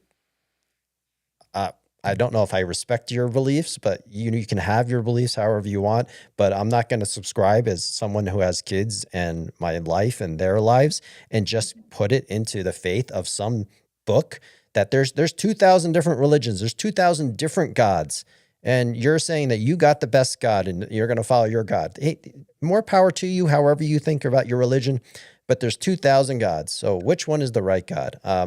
I grew up also in a Protestant religion and household. So like stop, with the religious, I'm not going to say you, J-Rod, religious fascism, but there's a large group of Christian nationals that are trying to promote religious fascism, and that has no place. That's what our founding fathers thought. Also, as people who came from Christianity, who did not want to have a government run by religion. And I just want to say to Jay, the only reason why I brought up the scripture is because in scripture, you will know, it says, what you do to the immigrant, you do to me. And we are to treat the immigrant and the strangers with love and respect and kindness. And we're not doing that. So I think we just all should try to be, you don't have to believe in God. I say more Christ-like, but you could say something else. A better person, I don't know, whatever you want to call it, but we need to get back to that, and we've lost that because now it's like the dig and how do I get you and how do I make you cry. It's this demonic force that's going on that's like so evil that we have to find a way to stop it. Yeah. All right. Well, J-Rod, I throw you just again a lot of background noise. I don't know what the heck it's as quiet as a pin in the background. I seen that, and I could actually hear the background noise on your feed there. So I apologize for that. Yeah. But it is 2:00, and it's much better now. My beauty sleep needs to be and I do really appreciate being able to come up and talk on your live. I do. Yours is so much better than most, just simply because we were able to have a conversation here. It wasn't, I'm not saying that I didn't over talk at a moment or two or that, but sometimes it just becomes so, no one's, so I appreciate it. And Sassy Girl, appreciate your conversation too. You too. Yeah, I appreciate how you both lowered the temperature there about halfway through, which was really important, right? Because you just can't keep raising it. Well, and we should both have passion. I have no problem with people that believe things passionately and argue their points passionately. I have nothing but respect for her argument and that. And if I come across harsh, that's not my intent, because I argue passionately for what I believe too. And just so you know, I have plenty of problems with Donald Trump. The temperature that he does run at is very hot, and I'm not pleased with that. I do like a lot of things he does, but his temperature, the way he talks, is probably not one of his strong suits. Let me just leave you with one thing, J-Rod. I know it's 2 a.m. and wherever you are. This is something that I had a problem with last night with some Trump supporters defending him at all costs. And you're not doing that at all costs. So I'm not putting you necessarily in that complete bucket. But I always advocate for that if we had better people in government, people with more moral integrity, and everybody on the right and the left agrees with that. In an ideal world, you'd have people with higher moral integrity in government and politics. And yet those same people who agree with me on that aspect, then at the next sentence will defend this man who has, you just have to look at the integrity of something. People always tell you and show you who they are. And he's not someone who has ever had any integrity, any morals, any values, any principles of any kind other than to make a buck. So if we're decent people and we believe we have values are not something that you change day to day. There's something that's ingrained with you, and it can be done in your religion. When you grow up in a religious childhood, those values were instilled with you as a young man to say, treat thy neighbor, yada, yada, yada, like all these things. And when you support someone in any facet, whether you even think you can agree with some of their policies, that's not the point. It's you can't support someone's policies and at the same time ridicule their integrity or claim you have integrity. And that's the problem I have with any politician that doesn't have morals or integrity, and yet people will vote for them because, well, they're going to do a few things that are going to help me. That's just the wrong way to think about how we should be constituting our democracy. So thank you guys for joining. This went about an hour and a half longer than I was expecting tonight. So everyone have a wonderful night. Thank you for joining. Please follow and do all the stuff. And I hope to see you guys again. Sassy, thanks for joining. J-Rod, thanks for being here. And I'll see everybody soon. All right. Have a great Yeah, night. bye. Bye.